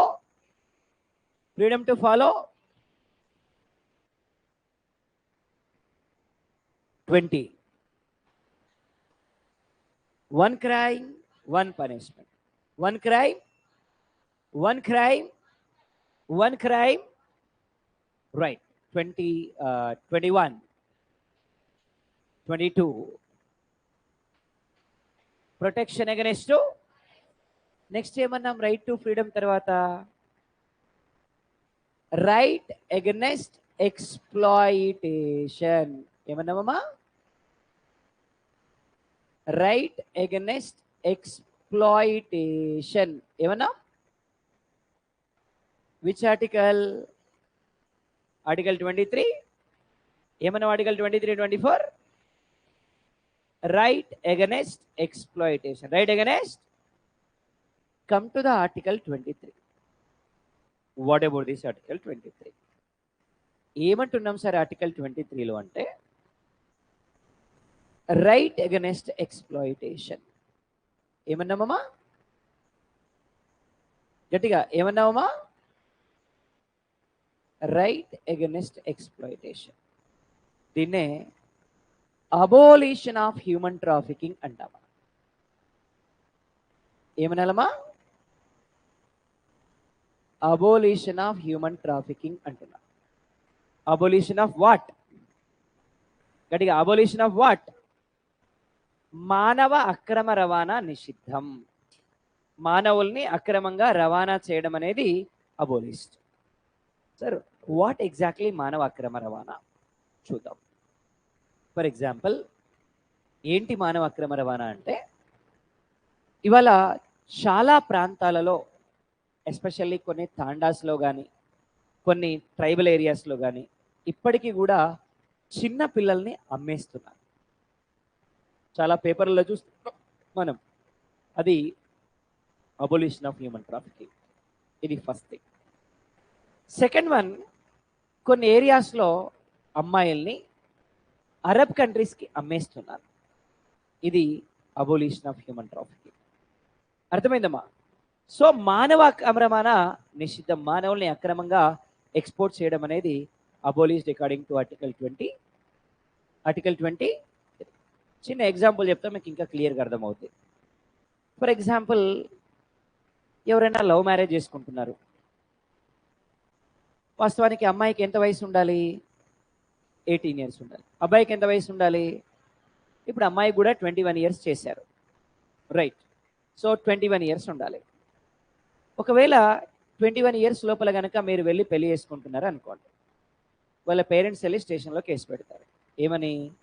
మా అమ్మాయి మిస్ అయింది, సో పలానా వాళ్ళ మీద మాకు డౌట్ ఉంది అని చెప్పి కేసు పెడతారు. అప్పుడు ఏం చేస్తారు?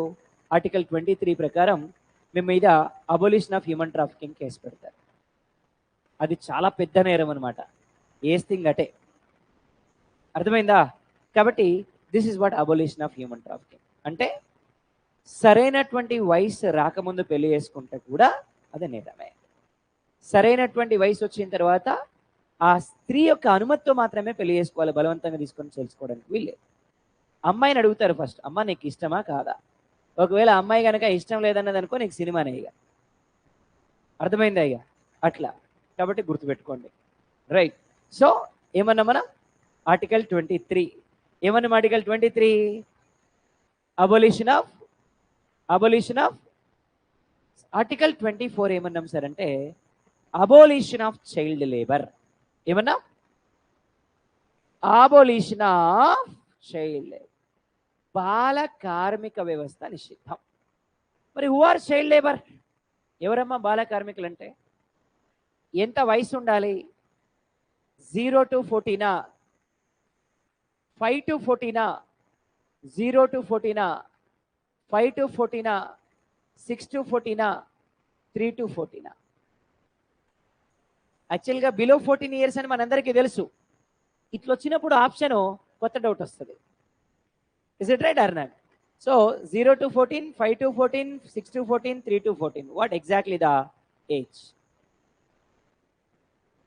ఏంటమ్మా? 5 to 14, 6 to 14? 0 to 14 అయితే కాదు. 0 ఏం పని చేయడు, వాడికే ఇంకొకటి పని చేయాలి. Is it right or not? So this is not possible. 5 to 14 ఆలోచించవచ్చు, కానీ 5 yearsకి స్కూల్కి వెళ్ళాల్సింది లేదు. సో వెళ్ళాలి కానీ పంపించరు మన వాళ్ళు. కాదు. చదువుకునే వయసు ఎంత? ఇందాక ప్రైమరీ ఎడ్యుకేషన్ అన్నాం కదా మనం. చదువుకునే వయసులో చదువుకోవాలి, చదువుకోకుండా ఏ పని చేసినా చైల్డ్ లేబరే. Is it right or not? అందుకనే వాట్ ఈస్ ద ఏజ్? కానీ ఈరోజు ఇండియాలో average age to enter in to school 7 years అంట. 7 ఏళ్ళకి బడిపోతున్నారట. అన్నీ తెలుసుకున్నాక వాడు బడిపోతుండు మెల్లగా. ప్రపంచ జ్ఞానం అంతా వచ్చినాక అప్పుడు బడిపోతుండు వాడు. అప్పటి వరకు ఓట్లేడు. Is it right or not? కాబట్టి సో దిస్ ఇస్ వాట్ ఏమన్నా మనం 6 to 14 years. ఎక్సెప్ట్ అబిసినియా అనేటువంటి ఒక ఎక్సెప్ట్ లాత్వేనియా అనేటువంటి ఒక దేశం ఉంది. ఆ దేశంలో మాత్రం బిలో 10 years అంతా చైల్డ్ లేబర్. అర్థమైందమ్మా? సో బిలో 10 years అంతా చైల్డ్ లేబర్. అక్కడ మాత్రమే, ప్రపంచంలో ఇంకెక్కడ కాదు. మరి ఎందుకు సార్ అక్కడ మాత్రము అంటే, పాపం ఆ దేశం అంతా చాలా పేద దేశం. నార్త్ అమెరికన్ కాంటినెంట్లో ఉంటుంది, కానీ చాలా పూరెస్ట్ కంట్రీ అనమాట. అందరూ బెగ్గర్సే ఉంటారు అక్కడ. మ్యాక్సిమం బెగ్గర్సే. బెగ్గింగ్ వాళ్ళ ప్రొఫెషన్. ఇక సార్ మరి మీకు డౌట్ వచ్చింది, సార్ అందరూ బెగ్గర్స్ అయితే ఏస్ట్ వాళ్ళు ఎవరు సార్ అని. అంతేనా? అక్కడ టూరిజం ఎక్కువమ్మా. ఎవరైనా పొరపాటున టూరిస్టులు దిగిండి అనుకోండి, పోకిరి సినిమానే. ఇక అర్థమైంది కదా? ఇక అట్లా ఉంటుంది అనమాట అక్కడ. అందుకని వాళ్ళంతా కలిపి ఈయనమని రిక్వెస్ట్ చేసుకున్నారు. ఏమని? సార్ ఇట్లా మాకు కష్టమైపోతుంది, 10 years తర్వాత మేము వాళ్ళని పోషించలేకపోతున్నాం, దయచేసి ఈ ఏజ్ని తగ్గించండి, మేము కూడా వాళ్ళని ఫీల్డ్కి దింపుతాం ఇక అని చెప్పి అడిగారు. అనగానే వచ్చి ఆ దేశానికి సంబంధించిన ప్రతినిధులు కొంతమంది వచ్చి చూసి, ఎస్ మీ కష్టం మాకు అర్థమైంది, 10 years వరకు వీళ్ళని ఏ ప్రొఫెషన్లో దింపొద్దు, 10 years తర్వాత మీ ఇష్టం అని చెప్పారు. కాబట్టి 10 years తర్వాత ఇంకా వాళ్ళు ప్రొఫెషన్లోకి దిగుతున్నారు. మీకు అర్థమైపోయింది. కాబట్టి ఇది మనకి చైల్డ్ లేబర్ అంటే. అలాగే జివెనైల్స్ ఉంటారమ్మా. జివెనైల్స్ అంటే తెలుసా? బాల నేరస్తులు. ఎవరన్నా? జివెనైల్స్. ఎవరమ్మా? బాల నేరస్తులు. జివెనైల్స్ అంటే అర్థమైంది కదా? జివెనైల్స్ అంటే ఏంటి అన్నా? బాల నేరస్తులు. మరి what is the age for juveniles? ఎంత ఏజ్ ఉండాలి జివెనైల్స్కి? బాల నేరస్తులకు వయసు ఎంత ఉండాలి? గట్టిగా. బాల నేరస్తులకు వయసు ఎంత ఉండాలి? గట్టి చెప్పాలా? బాల నేరస్తులకు వయసు ఎంత ఉండాలి అమ్మా? బిలో, ప్రపంచంలో ఎక్కడైనా సరే బిలో 18 ఎక్సెప్ట్ ఇండియా. ఇండియాలో మాత్రం బిలో 16 years. ఎందుకంటే భారతదేశం కదా, భారతదేశం గొప్ప దేశం కదా. అందుకని. ఎందుకు సార్ అంటే, భారతదేశంలో నేరస్తులుగా ఎక్కువగా ఏ వయసు వారు ఉన్నారు అంటే 15 to 25 years. 15 నుంచి 25 సంవత్సరాల మధ్య వయసు వాళ్ళు ఎక్కువ ఉన్నారు. దీనికి కారణం ఏంది? డ్రగ్స్కి, ఆల్కహాల్కి అడిక్ట్ అయిపోవడం. డ్రగ్స్కి, ఆల్కహాల్కి అడిక్ట్ అయిపోయి వాడు ఏం చేస్తున్నాడో వాడికే తెలియనటువంటి పరిస్థితి. దేశంలో చాలా దౌర్భాగ్యమైనటువంటి సంఘటనలు మనం చూసాం. ఒకటి, మనిషి అసహించుకునేటువంటి సంఘటన నిర్భయ అనేటువంటి సంఘటన. మనిషే తిట్టుకునేటువంటి సంఘటన దిశ అనేటువంటి సంఘటన. ఈ కేసులో ఉన్న వాళ్ళంతా బిలో 25 years వాళ్ళే. సో దౌర్భాగ్యం ఏం సార్ అంటే, నిర్భయ సంఘటనలో 6 ఉంటే 4 కూడా చైల్డ్ లేబర్, 4 కూడా జివెనైల్సే, బిలో 15 years వాళ్ళే. చూడండి దేశం ఏ స్థాయికి దిగజారిపోయింది. కారణం ఏంది? Drugs and alcohol. Is it right or not? So అందుకని ఈ నిర్భయ సంఘటన జరిగిన తర్వాత ఈ బాల నేరస్తులను శిక్షించాలి అంటే వయసు తగ్గించాలి అని చెప్పి రిక్వెస్ట్ చేస్తే అప్పుడు బిలో 14 yearsకి బిలో 16 yearsకి తగ్గించారు. అంటే ఇండియాలో మాత్రం 16 years except India, in all countries in the world ఎంతమా? గట్టిగా బిలో 18 years. ఇవి ఏమన్నా మనం రైట్ అగెనిస్ట్ ఎక్స్‌ప్లాయిటేషన్ ఏ ఆర్టికల్ నుంచి ఏ ఆర్టికల్ వరకు? ఆర్టికల్ 23, ఆర్టికల్ 23 ఏమన్నామమ్మా? 23, 24 right against exploitation abolition of child, abolition of, chalo, article 12, article 13, article 14, article 15, article 16, article 17, article 18, article 19(1), 19(2), 19(3), 19(4), 19(5), 19(6), 20, 20, 21, 22, 23, 23, 24, 25. చెప్పాలి ఇప్పుడు. నెక్స్ట్ ఏమన్నాం? రైట్ టు ఫ్రీడమ్ ఫ్రమ్, గట్టిగా, right to freedom from religion, right to freedom from, right to freedom from, right to freedom from religion according, ఏ article నుంచి ఏ article? Article 25 to, article 25 to ఏమన్నామమ్మా? Right to freedom from, right to freedom from, right to freedom from, ఏ article నుంచి ఏ article? Article 25 to ఎక్కడి నుంచి ఎక్కడి వరకు అన్నాం? ఏమన్నాం? ఇది కొంచెం సెన్సిటివ్ ఇష్యూ అండి. నేను ఎవరిని ఉద్దేశించి మాట్లాడట్లేదు, సందర్భంగా టాపిక్ని ఉద్దేశించి మాత్రమే మాట్లాడుతున్నా. ఎవరు హర్ట్ అవ్వద్దు, ఎవరు ఫీల్ అవ్వద్దు. ఎందుకంటే నేను సబ్జెక్ట్ మాత్రమే చెప్పేవాడిని, కానీ ఎవరిని హర్ట్ చేయడానికి కాదు నేను చెప్పాను. కొన్ని సందర్భాల్లో చెప్పాల్సి వస్తుంది. ఎందుకంటే ఇప్పుడు సినిమా వేసేటప్పుడే ముందు పేర్లు వస్తాయి, ఇందులో ఏ జంతువులకి హాని జరగలేదు, ఎవరిని ఉద్దేశించింది కాదు అని.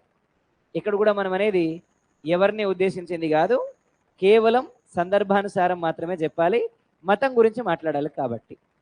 అర్థమైందమ్మా? ఆర్టికల్ 25 ఏమన్నాం సార్ అంటే right to freedom from religion. ఏమన్నా? గట్టిగా, right to freedom from, right to freedom from, right to freedom from, right to freedom from, ఏ ఆర్టికల్? ఏమన్నాం? Article 25, right to freedom from, right, మతాన్ని స్వీకరించేటువంటి స్వేచ్ఛ. ఏ మతాన్నైనా తీసుకోవచ్చు, ఏ మతాన్నైనా తీసుకోవచ్చు, నీకు నచ్చిన మతాన్ని తీసుకోవచ్చు. మన అమ్మనైనా హిందువులైతే మనం హిందువు కావాలని లేదు, మన అమ్మనైనా క్రిస్టియన్ అయితే మనం క్రిస్టియన్ కావాలని లేదు, మన అమ్మనైనా ముస్లిం అయితే మనం ముస్లిం కావాలని లేదు. 18 ఏళ్ల తర్వాత నీకు నచ్చిన మతాన్ని స్వీకరించేటువంటి హక్కు భారతదేశం నీకు కల్పించింది. అంతేకాని బలవంతంగా మతాన్ని మార్చడం మాత్రం నేరం. చూడండి, 75 ఏళ్ల క్రితమే మనోళ్ళు ఆలోచించారు, భవిష్యత్తులో మతాలు మారతాయి, మార్చడానికి కొంతమంది వస్తారు, వాళ్ళు మారుస్తారు. కాబట్టి భవిష్యత్తులో ఈ మతాల నుంచి ప్రమాదం ఉంటుంది భారతదేశానికి. కాబట్టి మనం దీనికోసం కూడా ఒక ఆర్టికల్ మెన్షన్ చేయాలి అని మెన్షన్ చేసిర్రు అంటే ఎంత గొప్ప చూపు, ఎంత గొప్ప ముందు చూపు వాళ్ళది. Is it right or not? ఇక్కడ ఏమంటున్నాం సార్ క్లియర్గా అంటే, నీకు నచ్చిన మతాన్ని నువ్వు తీసుకో, నీ మతాన్ని నువ్వు ఆదరించు, నీ మతాన్ని నువ్వు పోషించుకో, నీ మతానికి సంబంధించి నువ్వేమైనా చేసుకో, కానీ బలవంతంగా మతాన్ని మార్చడం మాత్రం భారతదేశంలో నిషిద్ధం. ఇవాళ సమాజంలో కొన్ని సంఘటనలు జరుగుతూ ఉన్నాయి. ఏం జరుగుతూ ఉన్నాయంటే, కొన్ని ప్రాంతాలలో కొంతమందికి భయపడి ఊరు బయట బోర్డులు పెడుతున్నారు, మేము ఆల్రెడీ ఈ మతాన్ని అనుసరిస్తున్నాం, అన్య మతస్థులు ఎవరు కూడా మా ప్రాంతానికి రాకండి అని చెప్పి బోర్డులు పెడుతున్నారు. అయినా కూడా కొంతమంది వినకుండా ఆ ప్రాంతానికి వెళ్ళి మతాన్ని మార్చే ప్రయత్నం, వాళ్ళ మతానికి సంబంధించిన ప్రచారం చేసుకునేటువంటి ప్రయత్నం చేస్తూ ఉన్నారు. వాళ్ళ మీద దాడులు కూడా జరుగుతూ ఉన్నాయి. దాడులు చేసిన తర్వాత మళ్ళీ వాళ్ళు పోలీస్ స్టేషన్లకు వెళ్ళి కేసులు పెడుతున్నారు, మా మీద ఇట్లా కొట్టిర్రు తన్నిండ్రు అని చెప్పి. అప్పుడు స్టేషన్లలో కేసు తీసుకోవట్లేరు. ఎందుకు అంటే అక్కడ ఏమని రాస్తుంది, బయట ఊరు బయట మేము మతాన్ని అనుసరిస్తున్నాం, వేరే మతస్థులు మా కాడికి రావద్దని రాస్తుంది. పోయినవు, నువ్వు మతాన్ని మార్చే ప్రయత్నం చేసినావు, తన్నిండ్రు, తన్నించుకోవాలి అంతే. Is it right or not? ఎందుకు సార్ అంటే అక్కడ రాస్తుంది కదా, మళ్ళీ తప్పేముంది? అవునా కదమ్మా? కాబట్టి సో ఇక్కడ ఏమంటున్నాం సార్ అంటే అన్య మతాల్ని మీరు ఎంకరేజ్ చేయొచ్చు, అది మీ ఇష్టం, కానీ బలవంతంగా మతాన్ని మార్చడం మాత్రం నిషిద్ధమే. Is it right or not? ఏ ఆర్టికల్ ప్రకారం? ఆర్టికల్ 25. ఏ మతమైనా కానీ బలవంతంగా మార్చడానికి వీల్లేదు. నచ్చి ఫాలో అయితే అది గొప్ప మతం, నచ్చకుండా ఫాలో అయితే గొప్ప మతం కాదు. Is it true or not? ఇది 25. నెక్స్ట్ 26లో ఏమన్నాం సార్ అంటే డెవలప్మెంట్ ఆఫ్ రిలీజియన్ అఫైర్స్. ఏమన్నామండి? Development of religion affairs. మతానికి సంబంధించినటువంటి అఫైర్స్ని మెయింటైన్ చేయొచ్చు, మతానికి సంబంధించినటువంటి ప్రచారాలని చేసుకోవచ్చు, మతానికి సంబంధించినటువంటి పాంప్లెంట్లు పెట్టుకోవచ్చు, మతానికి సంబంధించినటువంటి టీవీ ఛానళ్ళు పెట్టుకోవచ్చు, మతానికి సంబంధించి ఏమైనా చేసుకోవచ్చు. అర్థమైందమ్మా? అర్థమైందమ్మా? ఎప్పటి వరకు? ఇతరులకి ఇబ్బంది కలగనంత వరకు. నీ మత ప్రచారం ఇతరులకు ఇబ్బంది కలగొద్దు, అప్పటి వరకు నువ్వు మతాన్ని ప్రచారం చేసుకోవచ్చు. ఇతరులకు ఇబ్బంది కలిగింది అంటే నీ మతాన్ని ప్రచారం చేసుకోవడానికి వీల్లేదు. ఫర్ ఎగ్జాంపుల్, ఈరోజు మనము వినాయక చవితి వచ్చింది, వినాయకుని మండపాలు పెట్టుకోవాలి. వినాయకుని మండపాలు పెట్టుకోవాలి అంటే ఫస్ట్ దగ్గరలో ఉండే పోలీస్ స్టేషన్లో మనం రిజిస్ట్రేషన్ చేయాలి. ఫలానా చోట మేము మండపం పెట్టుకుంటున్నామని చెప్పి రిజిస్ట్రేషన్ చేయాలి, చేసి మండపాలు పెట్టుకోవాలి. ఒకవేళ మైకులు పాటలు పెట్టుకుంటుంటే ఆ కాలనీలో ఎవరికి ఇబ్బంది కలగకపోతే ఓకే, ఒకవేళ ఇబ్బంది కలిగితే మనం వాటిని తగ్గించుకోవాలి. ఏ మతంలో అయినా సరే ఇదే పద్ధతి ఉంటుంది అన్నమాట. అంతేగాని నీకు నచ్చినట్టుగాను చేయడానికి ఇది భారతదేశం. భారతదేశంలో అన్ని మతాలని సమానంగా గౌరవించేటువంటి స్వేచ్ఛ కల్పించారు. ఎగ్జాంపుల్, మీకు కర్ణాటక రాష్ట్రం ఉంది. కర్ణాటక రాష్ట్రంలో హిజాబ్ వివాదం ఒకసారి వచ్చింది, మీ అందరికీ గుర్తుందనుకుంటున్నాను నేను. హిజాబ్ అంటే ముస్లిం స్త్రీలు పైన ఒక వస్త్రం వేసుకుంటారు, దాన్ని హిజాబ్ అంటారు. వాళ్ళ సాంప్రదాయం ప్రకారం వాళ్ళు వేసుకోవాలి, వాళ్ళు వేసుకుంటారు, హిజాబ్ అంటారు దాన్ని. హిజాబ్కి సంబంధించినటువంటి వివాదం వచ్చింది. ఏమని? సో ఏదైతే ఎడ్యుకేషనల్ ఇన్స్టిట్యూషన్స్కి వస్తున్నటువంటి స్త్రీలు ఉన్నారో వాళ్ళు హిజాబ్ ధరించొద్దు అని చెప్పి వివాదం వచ్చింది. సో కోర్టులు కూడా ఏం చెప్పాయి, హిజాబ్ అనేది వాళ్ళ మతానికి సంబంధించింది, మ్యాండేటరీ కాదు అని చెప్పింది. అట్లాంటి సంఘటనలు చాలా జరుగుతున్నాయి దేశంలో ఈరోజు. సో మసీదుల నుంచి వచ్చేటువంటి లౌడ్ స్పీకర్లను కూడా కొన్ని చోట్ల అనుమతించొద్దు అని చెప్పి కూడా కొన్ని కేసులు వచ్చాయి. అంటే ఇది దేనికి సంబంధించింది? ఆర్టికల్ 26కి సంబంధించినటువంటి విషయం అనమాట. అర్థమైందమ్మా? ఇంకొక చిన్న సంఘటన మీకు చెప్తాను. ఇవాళ మధ్యప్రదేశ్ రాష్ట్రం ఉంది. మధ్యప్రదేశ్ రాష్ట్రంలో అన్ని స్కూళ్ళలో సూర్య నమస్కార్ తప్పనిసరి అని చెప్పి ఆ రాష్ట్ర ప్రభుత్వం ఒక జీవో జారీ చేసింది. సూర్య నమస్కార్ తెలుసు కదా మీకు? సూర్య నమస్కార్ కంపల్సరీ అని చెప్పి ఒక జీవో తీసుకొచ్చింది. ఏ రాష్ట్రం? మధ్యప్రదేశ్ రాష్ట్రం. కొంతమంది వేరే మతస్థులు కోర్టుకు వెళ్ళారు. ఏమని? సూర్య నమస్కారం అనేది హిందువులకు సంబంధించింది కాబట్టి మా పిల్లలకు అక్కర్లేదు, అక్కడ అన్ని రకాలైనటువంటి విద్యార్థులు చదువుతారు అని చెప్పి కోర్టుకు వెళ్ళారు. వెంటనే హైకోర్టు ఏం చెప్పింది అంటే, సార్, సూర్య నమస్కారం అనేది ఒక మతానికి సంబంధించింది కాదు, ఇది physical and mental development of A children. కాబట్టి దయచేసి మీరు వాటిని అపోజ్ చేయొద్దు. హిందువులంతా ఓం సూర్యాయ నమః అని చదువుతున్నారు, మీ పిల్లల్ని చదవద్దని చెప్పండి. లేదు, మీ మంత్రం ఏమైనా ఉంటే దాన్ని చదువుకోమని చెప్పండి, అంతేగాని దయచేసి ఆపనైతే ఆపొద్దు అని చెప్పింది. చాలా గొప్ప జడ్జిమెంట్ అది. Is it right or not? అట్లాంటి సందర్భమే ఇంకొకటి కూడా జరిగింది. ఏమని అంటే, అదే మధ్యప్రదేశ్ స్టేట్ స్కూళ్ళలో తప్పనిసరిగా భగవద్గీత శ్లోకాలని కంపల్సరీ చదివిపియాలి అని చెప్పింది. అట్లా వేరే మతస్థులు కొంతమంది మళ్ళీ కోర్టుకు వెళ్ళారు. ఏమని? సార్, భగవద్గీత అనేది హిందువుల యొక్క పవిత్ర గ్రంథం, మాకు అక్కర్లేదు, మా పవిత్ర గ్రంథాలు మాకున్నాయి, మా పవిత్ర గ్రంథాలు మేము చదువుకుంటామని చెప్పి కోర్టుకు వెళ్ళారు. అప్పుడు హైకోర్టు ఏం చెప్పింది, సో స్కూళ్ళలో అన్ని రకాల విద్యార్థులు ఉంటారు కాబట్టి మీరు భగవద్గీతని తప్పనిసరి కాదు అని చెప్పాలని చెప్తే మళ్ళీ గవర్నమెంట్ ఏం చేసింది, తప్పనిసరి కాదు అని చెప్పింది. సో ఇష్టం ఉండి చదువుకోవచ్చు, లేకపోతే లేదు, మ్యాండేటరీ అయితే కాదు అని చెప్పింది. చాలా గొప్ప జడ్జిమెంట్ ఇది కూడా. Is it right or not? So అట్లా ఏమన్నారు సార్ అంటే, development of religion affairs is a responsibility of people or religions. అంతేగాని మీరు బలవంతంగా కొన్ని ప్రాంతాలకు వెళ్ళి మీరు మత మార్పిడి చేసడం కానీ మతాల ప్రచారం చేసుకోవడం కానీ నిషిద్ధం. అలాగే కొన్ని ఎగ్జెంప్షన్స్ ఉన్నాయి. ఇవాళ ఫర్ ఎగ్జాంపుల్ తిరుమల తిరుపతి దేవస్థానం ఉంది, మీ అందరికీ తెలుసు. భారతదేశంలో ఉండేటువంటి 142.5 కోట్ల జనాభాలో 85 కోట్ల ఎమోషన్ ఆయన. He's not a god, he's a emotion of all Hindus in India. Is it right or not? Not only in India, ప్రపంచ దేశాల నుంచి ఇవాళ పన శ్రీనివాసుని చూడడానికి వస్తున్నారు. Yes or no? అట్లాంటి పవిత్రమైన ప్రాంతం హిందువులకి ఏంటి అంటే తిరుమల తిరుపతి దేవస్థానం. మరి అలాంటి తిరుమల తిరుపతి దేవస్థానంలో అన్య మతానికి సంబంధించినటువంటి ప్రచారం చేయడం నిషిద్ధం. మీ అందరికీ తెలుసు, అక్కడ వేరే మతానికి సంబంధించినటువంటి పాంప్లెంట్లు, వేరే మతానికి సంబంధించినటువంటి కనబడతా ఉంటాయి. అప్పుడప్పుడు క్యూ లైన్లలో వాళ్ళు పాంప్లెంట్లు వేయడానికి పోతే వాళ్ళని కొడతారు, హింస జరుగుద్ది. కొన్నిసార్లు మీరంతా చూస్తుంటారు చాలాసార్లు పేపర్లలో. సో చాలా సంఘటనల్లో మనకు వచ్చాయి ఇట్లాంటి వార్తలు. కాబట్టి ఎక్కడైతే ఒక మతం ఉంటుందో ఆ మతానికి సంబంధించినటువంటి ప్రాంతాలలో వేరే మతానికి సంబంధించిన ప్రచారాన్ని చేయడం మాత్రం నిషిద్ధం. మీకు ఓపెన్ ప్లేసెస్లో మీరు ప్రచారం చేసుకోండి, మీ ఇష్టం. కానీ ఒక మతానికి సంబంధించినటువంటి పవిత్రమైనటువంటి ప్రాంతంలో వేరే మతం యొక్క ప్రచారం అనేది నిషిద్ధం. ఇది ఎగ్జంప్షన్ అనమాట దీనికి సంబంధించి. అర్థమైందమ్మా? అలాగే 27 ఏమన్నామంటే, collection of taxes and the name of religion is అబోలిష్డ్.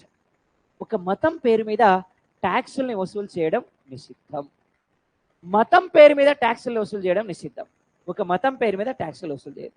అందుకని చాలామంది ఏం చేస్తున్నారు, ఇలా ట్రస్టులు పెట్టుకుంటున్నారు. సో హిందూ మతానికి సంబంధించిన కొన్ని ట్రస్టులు ఉంటాయి, సో క్రిస్టియన్ మతానికి సంబంధించిన కొన్ని ట్రస్టులు ఉంటాయి, సో ముస్లిమ్స్కి సంబంధించినటువంటి కొన్ని ట్రస్టులు ఉంటాయి. ఆ ట్రస్ట్లకు వచ్చేటువంటి ఫండ్స్ మీద ట్యాక్స్ ఎగ్జెంప్షన్ ఉంటుంది అనమాట. ట్యాక్స్ ఎగ్జెంప్షన్ని ప్రొవైడ్ చేస్తారు. మతం పేరు మీద ట్యాక్సులు వసూలు చేయడం అనేది నిషిద్ధం. According to which article? గట్టిగా ఏ ఆర్టికల్? ఆర్టికల్ 28 ఏమన్నాం సార్ అంటే, 28 ఏమన్నామంటే, abolition of religion based education in all educational institutions, especially government educational institutions or recognized educational institutions. మతం పేరు మీద విద్యాబోధన చేయడం నిషిద్ధం. ఒక స్కూల్లో అన్ని మతాల వాళ్ళు ఉన్నప్పుడు ఒక పర్టికులర్ మతం గురించి బోధించడం అనేది నిషిద్ధం. అన్ని మతాల వాళ్ళు ఉన్నప్పుడు ఒక మతం గురించి బోధించడం నిషిద్ధం. ఆ స్కూల్లో మీరు ఏం నేర్పియాలి? జనగణమన నేర్పియాలి, వందే మాత్రం నేర్పియాలి, పిల్లలకి ప్లెడ్జ్ నేర్పియాలి. అంతేగాని మీ మతాల మీకు సంబంధించినటువంటి కీర్తనలు పాడడానికో మీ మతానికి సంబంధించిన పాటలు పాడడానికో పిల్లల్ని అక్కడికి పంపించలేదు. కాబట్టి మిమ్మరు అక్కడ అవి నేర్పించడానికి వీల్లేదు. అర్థమైందమ్మా? కానీ ఈరోజు ఇలా జరగడం లేదు. ఏమైతుంది అంటే, కొన్ని స్కూళ్ళలో విద్యార్థులకి మతాలకు సంబంధించినటువంటి బోధన కూడా చేస్తూ ఉన్నారు. చిన్న ఎగ్జాంపుల్ చెప్తాను మీకు. నాకు తెలిసినటువంటి ఒక పాప ఒక స్కూల్కి వెళ్తూ ఉంది. ఆ స్కూల్లో వాళ్ళ టీచర్ ఆ పాపకి పాంప్లెంట్లు ఇచ్చి వాళ్ళ దేవుడి గురించి చెప్తా ఉంది. ఆ పాప ఏం చేసింది అంటే, వచ్చి వాళ్ళ పేరెంట్స్కి చెప్పింది, వాళ్ళ అమ్మకి చెప్పింది, అమ్మ మా టీచర్ వాళ్ళ దేవుడికి అన్ని మహిమలు ఉన్నాయి, ఇన్ని మహిమలు ఉన్నాయి, మా టీచర్ వాళ్ళ దేవుడి గురించి ఇట్లా చెప్పింది, మరి మన దేవుడికి ఉన్నాయా లేవా, మనం కూడా ఆ దేవుడినే పూజిద్దామని చెప్పి అమ్మాయి వాళ్ళ అమ్మకి చెప్పింది. వాళ్ళ అమ్మ ఆ స్కూల్కి వెళ్ళి చెప్పింది, అమ్మ మేము మా పాపను పంపించేది స్కూల్కి మీరు టీచింగ్ చేస్తారని, మీ మతం గురించి మా పాపకు చెప్తారని కాదు, కాబట్టి దయచేసి ఇంకొకసారి రిపీట్ చేయకండి అని చెప్పి చెప్పొచ్చు. ఒక 5-6 నెలలు కామ్గా ఉంది. తర్వాత మళ్ళీ సేమ్ కంప్లైంట్ ఇచ్చింది, మళ్ళీ ఇదే రిపీట్ అయింది. ఈసారి వాళ్ళ అమ్మ పోయింది, సీరియస్గా కోర్టులో కేసు వేసింది. వెంటనే ఆ స్కూల్ని సీజ్ చేసింది కోర్టు. అట్లా ఎందుకంటే మతానికి సంబంధించిన విద్యాబోధన నిషిద్ధం. మీ మతం గొప్పదైతే మీరు అనుసరించండి, వేరే వాళ్ళు బలవంతంగా అనుసరించాలని చూడొద్దు. Is it right or not? ఎందుకంటే సో ఇక్కడ కొన్ని మతాలకు సంబంధించినటువంటి ఎమోషన్స్ ఉంటాయి. ఆ ఎమోషన్స్ని అక్కడ ఉండేటువంటి ప్రజలంతా కలిగి ఉంటారు. ఆ ఎమోషన్స్ని ఇబ్బంది పెట్టేటువంటి ప్రయత్నం వేరే మతాల వాళ్ళు చేయొద్దు. Is it right or not? So ఇది ఆర్టికల్ 25 నుంచి 28 వరకు కంప్లీట్లీ సేస్ అబౌట్ రిలీజియన్. దేని గురించి ఏమన్నా article 25? Right to freedom and గట్టిగా right to freedom to follow any religion without any restrictions. అర్థమైందమ్మా? 26 development of religion affairs. Development of religion. 26 abolition of collection of taxes on the name of religion. 29 28 abolition of religion based education in all educational institutions. Religion based education ని educational institutions అన్నిట్లో కూడా ban చేశారు. According to which article? A article? Article 28. Article అర్థమైంది కదమ్మా? ఇది article 25 నుంచి article 28 వరకు కంప్లీట్గా మనం దేని గురించి చెప్తున్నాం? రిలీజియన్ గురించి చెప్తాం. ఒకసారి 14 నుంచి చూద్దాం. చలో 14 గట్టిగా. All are equal before law. All are equal. Right. 15 discrimination in grounds of gender, caste, religion, place of birth, locality. Right. Next, reservations for backward classes to make them promote. According to 85th constitutional amendment, even we are provided reservations for promotion. Right. 17 abolition of untouchability. 18 abolition of special titles. 19(1) right to speech and press freedom. Right to speech and 19(1)(2) formation of assemblies without 3. Formation of 4 ఏమన్నా? Right to move anywhere in India without any restrictions. 5 right to reside anywhere in India. Right. 6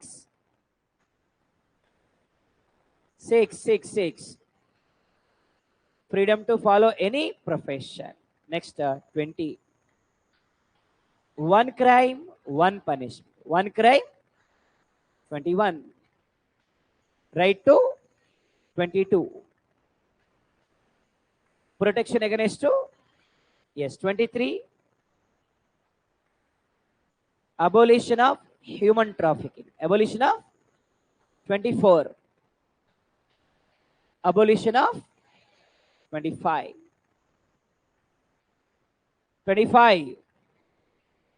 26 development of. 27 28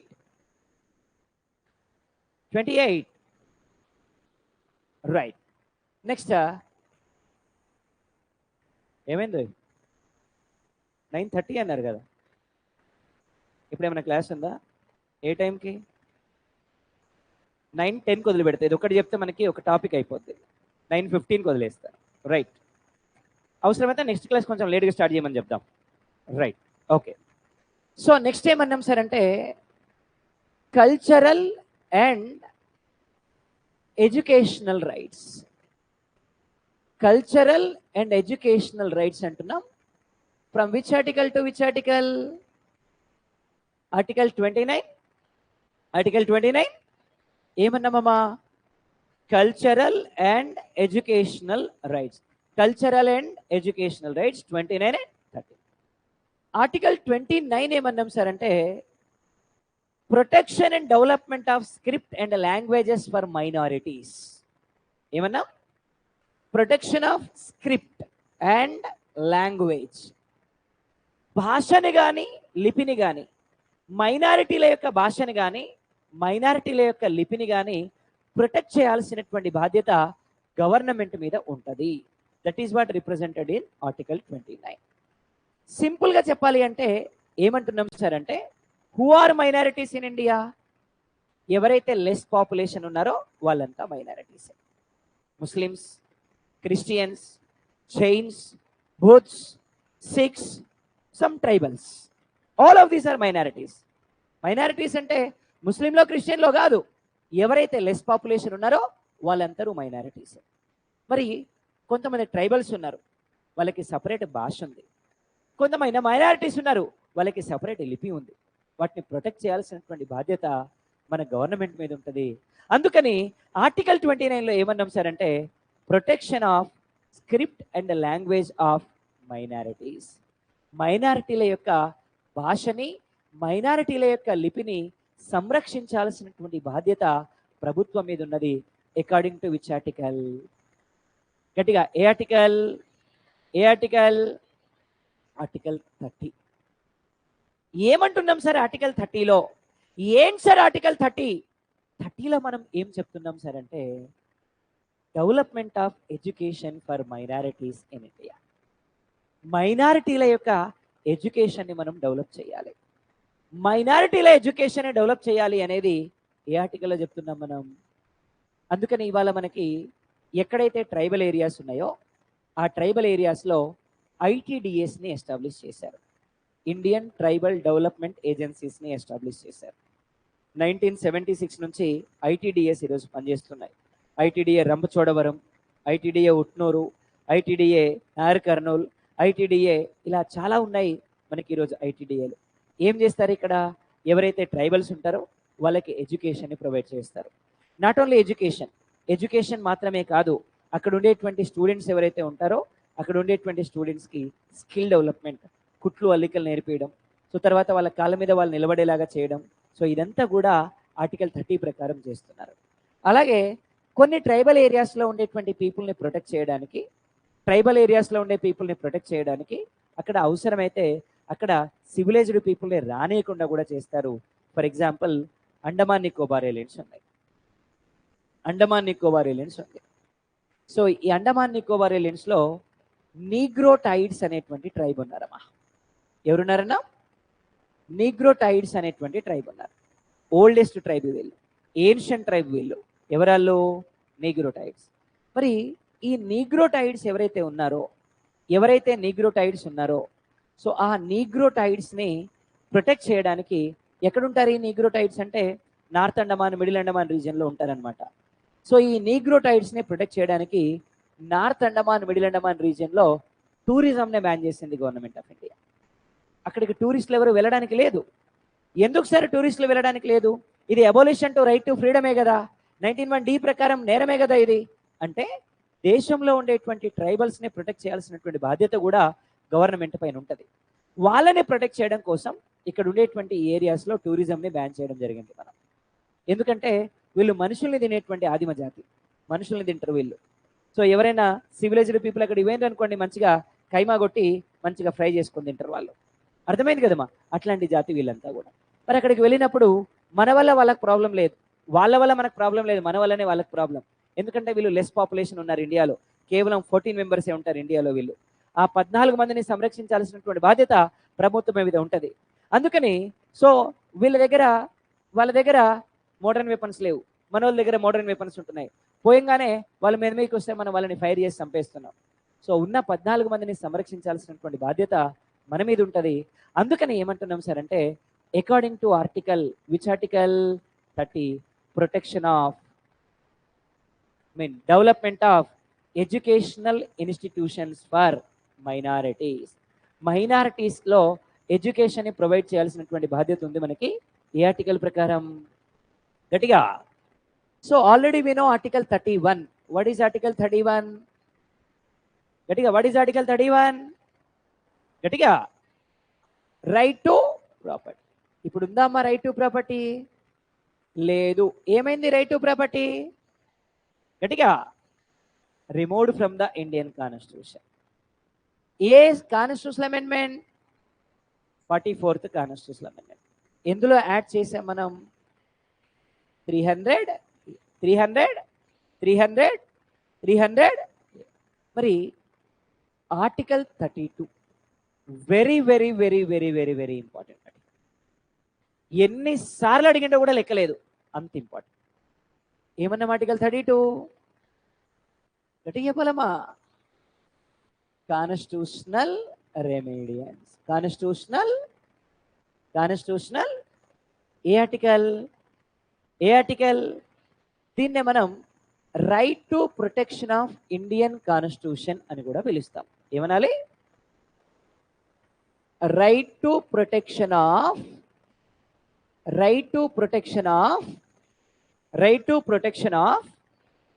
Indian constitution అని కూడా పిలుస్తాం మనం. ఏ ఆర్టికల్ని? Article 32ని మనం ఏమనాలమ్మా? Right to protection of Indian constitution. Right to protection of, గట్టిగా రైట్ టు ప్రొటెక్షన్ ఆఫ్ ఏ ఆర్టికల్ అమ్మా? ఏమన్నాం? Article 32 right to protection of Indian constitution. Right to protection of ఏ ఆర్టికల్ అమ్మా? ఏమన్నాం? Article 32 right to protection of Indian constitution. దీన్ని doctor B R Ambedkar ఏమంటారంటే heart and soul of Indian constitution అంటారు. ఏమనాలి? Which article is known as heart and soul of Indian constitution? And why it is heart and soul of Indian constitution అంటే, if there is no article 32 there is no value for other fundamental rights. All fundamental rights in India protected by article 32. ఇండియాలో ఉండేటువంటి fundamental rights అని, అన్ని fundamental rights ని ఎవరు protect చేస్తున్నారు అంటే article 32 protect చేస్తుంది. అందుకే ఆర్టికల్ 32ని మనం ఏమని చెప్పాలా? Heart and soul of Indian constitution. గట్టిగా హార్ట్ అండ్ సోల్ ఆఫ్. ఎవరు చెప్పారమ్మా? Doctor B R Ambedkar said heart and soul of Indian constitution. Heart and soul of ఏ ఆర్టికల్? ఆర్టికల్ 32ని మనం ఏమనాలా? Heart and soul of Indian constitution. Heart and soul of. So which article is known as heart and soul of Indian constitution? Article 32 is known as what? Heart and soul of Indian Constitution. Heart and soul of which article? And according to Article 32, Supreme Court can issue writs. ఏమి issue చేస్తుందమ్మా? ఎవరు issue చేస్తారు? Supreme court. ఏ ఆర్టికల్ని base చేసుకొని? అలాగే high court అయితే article 226ని base చేసుకొని రిట్లను issue చేస్తుంది. High court అయితే గట్టిగా సుప్రీంకోర్టు అయితే హైకోర్టు అయితే ఏమి ఇష్యూ చేస్తారు? ఏ ఆర్టికల్ని బేస్ చేసుకొని? ఆర్టికల్ ఎవరు ఇష్యూ చేస్తారమ్మా? సుప్రీంకోర్టు అయితే ఆర్టికల్, హైకోర్టు అయితే. అంటే రిట్లను ఇష్యూ చేసేటువంటి రైట్ ఇండియాలో ఎవరికి ఉంది? సుప్రీంకోర్టుకు ఉంది, హైకోర్టు. సుప్రీంకోర్టుకు ఉంది ఏమి ఇష్యూ చేసేటువంటి రైట్. సో రిట్స్ అని ఇష్యూ చేసేటువంటి అధికారం కేవలం ఇద్దరికే ఉంది దేశంలో. ఎవరెవరికి ఉంది? సుప్రీంకోర్టుకు ఉంది. మరి ఎన్ని టైప్ ఆఫ్ రిట్స్ ఉంటాయి సార్ అంటే, హెబియస్ కార్పస్. ఏమన్నా? గట్టిగా ఏమన్నా? Second one mandamus. ఏమన్నా? Number 3 prohibition. ఏమన్నా? గట్టిగా ఏమన్నా? Number 4 certiorari. ఏమన్నా? Number 5 quo warranto. ఏమన్నా? సో ఎన్ని టైప్ ఆఫ్ రిట్స్ అమ్మా? ఎవరు ఇష్యూ చేస్తారు? Supreme Court which article? High Court which article? According to Supreme Court which article? ఏమి ఇష్యూ చేస్తారు? ఎన్ని టైప్ ఆఫ్ రిట్స్ ఉన్నాయి? ఏమేమున్నాయి? Habeas corpus, mandamus, prohibition, certiorari, quo warranto. How many type of writs issued by Supreme Court and Dr. B.R. Ambedkar said, why it is heart and soul of Indian Constitution? There is no Article 32, there is no value for other fundamental rights. Article 32 లేదు, fundamental rights కి value లేదు. ఎవరు చెప్పారు ఈ మాట? Doctor B R Ambedkar. అందుకనే article 32ని base చేసుకొని మనం ఏమంటున్నాం? Heart and soul of Indian constitution. So what is heart and soul of Indian Constitution? Article 32 is known as what? Heart and soul of Indian Constitution. Heart and soul of ఎన్ని type of రిట్లు ఉన్నాయి? ఏమేమి ఉన్నాయమ్మా? Habeas corpus, mandamus, prohibition, certiorari, quo warranto. ఏమన్నా? Habeas corpus, mandamus, prohibition, certiorari, quo warranto. First one ఏమన్నాం? Habeas corpus. ఏమన్నామమ్మా? To have a body అంటాం మనం. ఏమనాలా? టు హ్యావ్ ఏ బాడీ అంటాం. హేబియస్ కార్పస్ ని బేస్ చేస్తాం. జై భీమ్ సినిమా చూసారా? చూడరు. ఇలాంటి మెసేజ్ ఓరియంటెడ్ సినిమాలు చూడరు. పనికి మాలిన సినిమాలు చూడమంటే చూస్తారు. Is it right or not? జై భీమ్ చూశారు కదమ్మా. ఇప్పుడు నేను ఆ సినిమా గురించే చెప్తాను. ఇక్కడ సినిమా గురించే చెప్తాను. జై భీమ్ చెప్తే హేబియస్ కార్పస్ మీకు అర్థమైనట్టే. చూద్దాం. జై భీమ్ సినిమాలో క్యారెక్టర్స్ రాజన్న, సిని తల్లి అనేటువంటి ఇద్దరు ఉంటారు.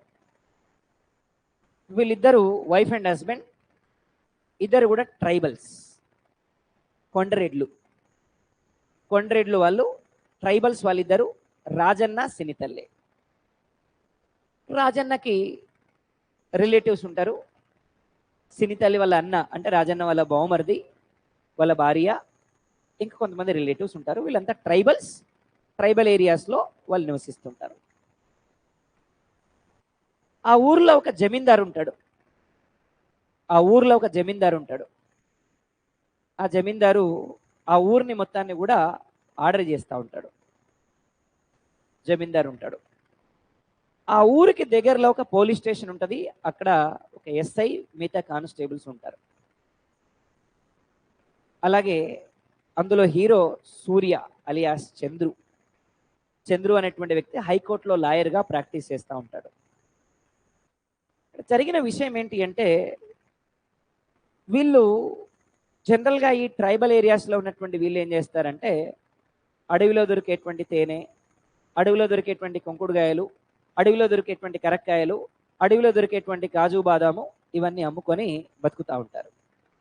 అట్ ద సేమ్ టైం ఆ ఊర్లో ఉండేటువంటి దొర దగ్గర పనిచేస్తూ ఉంటారు. వాళ్ళ ఊర్లో ఆ దొర ఎవరైతే ఉన్నారో ఆ దొర దగ్గర పనులు చేస్తూ ఉంటారు. అదే టైంలో దొరసానికి చెవి కమ్మ ఎన్నో పోద్ది. దొరసాని అంటే దొర భార్య దొరసాని. దొరసాని చెవి కమ్మ పడిపోద్ది. చెవికమ్మ పడిపోయిన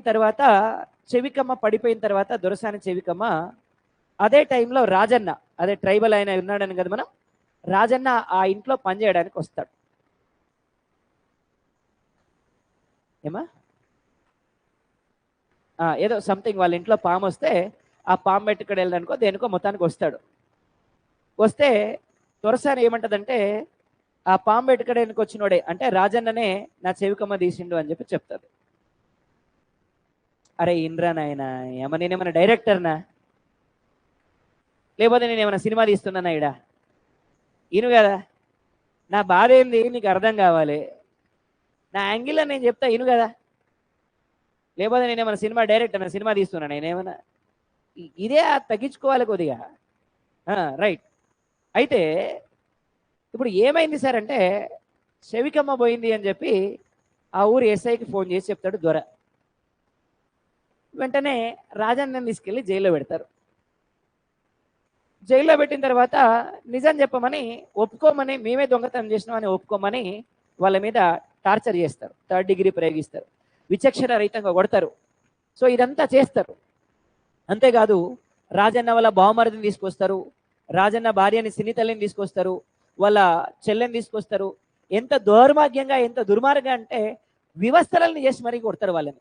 అంటే బట్టలు ఇప్పదీసి మరీ కొడతారు వాళ్ళని. అది నేరం.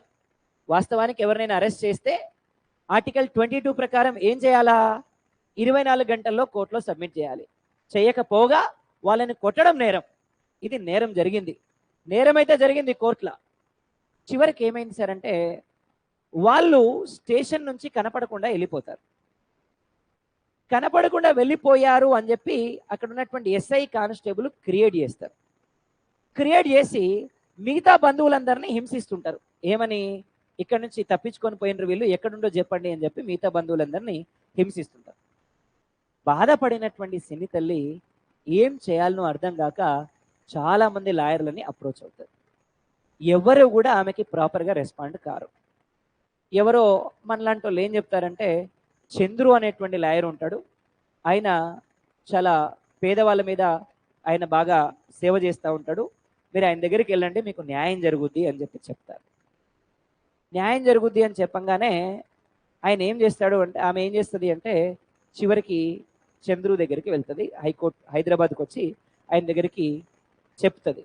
అడుగుతాడు ఆయన, ఏం జరిగిందమ్మా ఏంటి అంటే బ్యాక్గ్రౌండ్లో జరిగినటువంటి స్టోరీ అంతా చెప్తారు.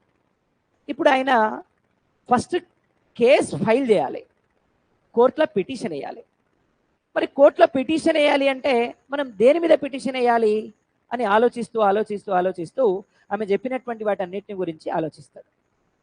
అప్పుడు ఆయనకి ఒక ఐడియా వస్తుంది. ఏమని ఐడియా వస్తుంది అంటే, లాస్ట్ మాట పోలీస్ స్టేషన్కి పంపించిన తర్వాత మళ్ళీ అతను ఇంటికి రాలేదు అంటే ఎక్కడి నుంచి మిస్ అయ్యాడు ఆయన? పోలీస్ స్టేషన్ నుంచి మిస్ అయ్యాడు. Is it right or not? Police station నుంచి మిస్ అయ్యాడు అంటే పోలీసులది ఈ బాధ్యత. కాబట్టి ఇమ్మీడియట్గా ఆయన ఏం చేస్తాడు, ఆర్టికల్ 226ని బేస్ చేసుకొని ఫైల్ చేస్తాడు కేసుని. ఏమని చెప్పి? హెబియస్ కార్పస్కి అగెనిస్ట్గా ఫైల్ చేస్తాడు. హైకోర్టు ఇమ్మీడియట్గా దాన్ని యాక్సెప్ట్ చేస్తుంది. ఎందుకు యాక్సెప్ట్ చేస్తుంది అంటే, ఎవరైనా ఒక పర్సన్ని పోలీస్ వాళ్ళు అరెస్ట్ చేసినప్పుడు అతన్ని ఏం నేరం చేయలేదు అని ప్రూవ్ అయితే బంధువుల సమక్షంలో అప్పగించడం కానీ లేదా అతన్ని తీసుకొచ్చి ఇంటి దగ్గర దింపి వెళ్ళడం కానీ చేయాలి. ఒకవేళ అతనికి మధ్యలో ఏమన్నా అయితే వాళ్ళదే బాధ్యత. ఇప్పుడు పోలీసులు రాజన్నని తీసుకెళ్లారు, కానీ ఇంటి దగ్గరికి తీసుకొచ్చి వదిలిపెట్టారా? పోనీ బంధువుల సమక్షంలో రిలీజ్ చేస్తున్నామని చెప్పారా? కాబట్టి అతను మిస్ అయ్యింది పోలీస్ స్టేషన్ నుంచి. ఆ బాధ్యత ఎవరు తీసుకోవాలి? పోలీసులు తీసుకోవాలి. కానీ పోలీసుల మీద మనం హెబియస్ కార్పస్కి అగెనిస్ట్గా 226 ప్రకారం ఫైల్ చేయాలి. ఫైల్ చేశాడు. అక్కడి నుంచి స్టోరీ స్టార్ట్ అయింది. ఈ స్టోరీని మనం రేపు కంటిన్యూ చేద్దాం. రైట్? చలో, థ్యాంక్ యూ.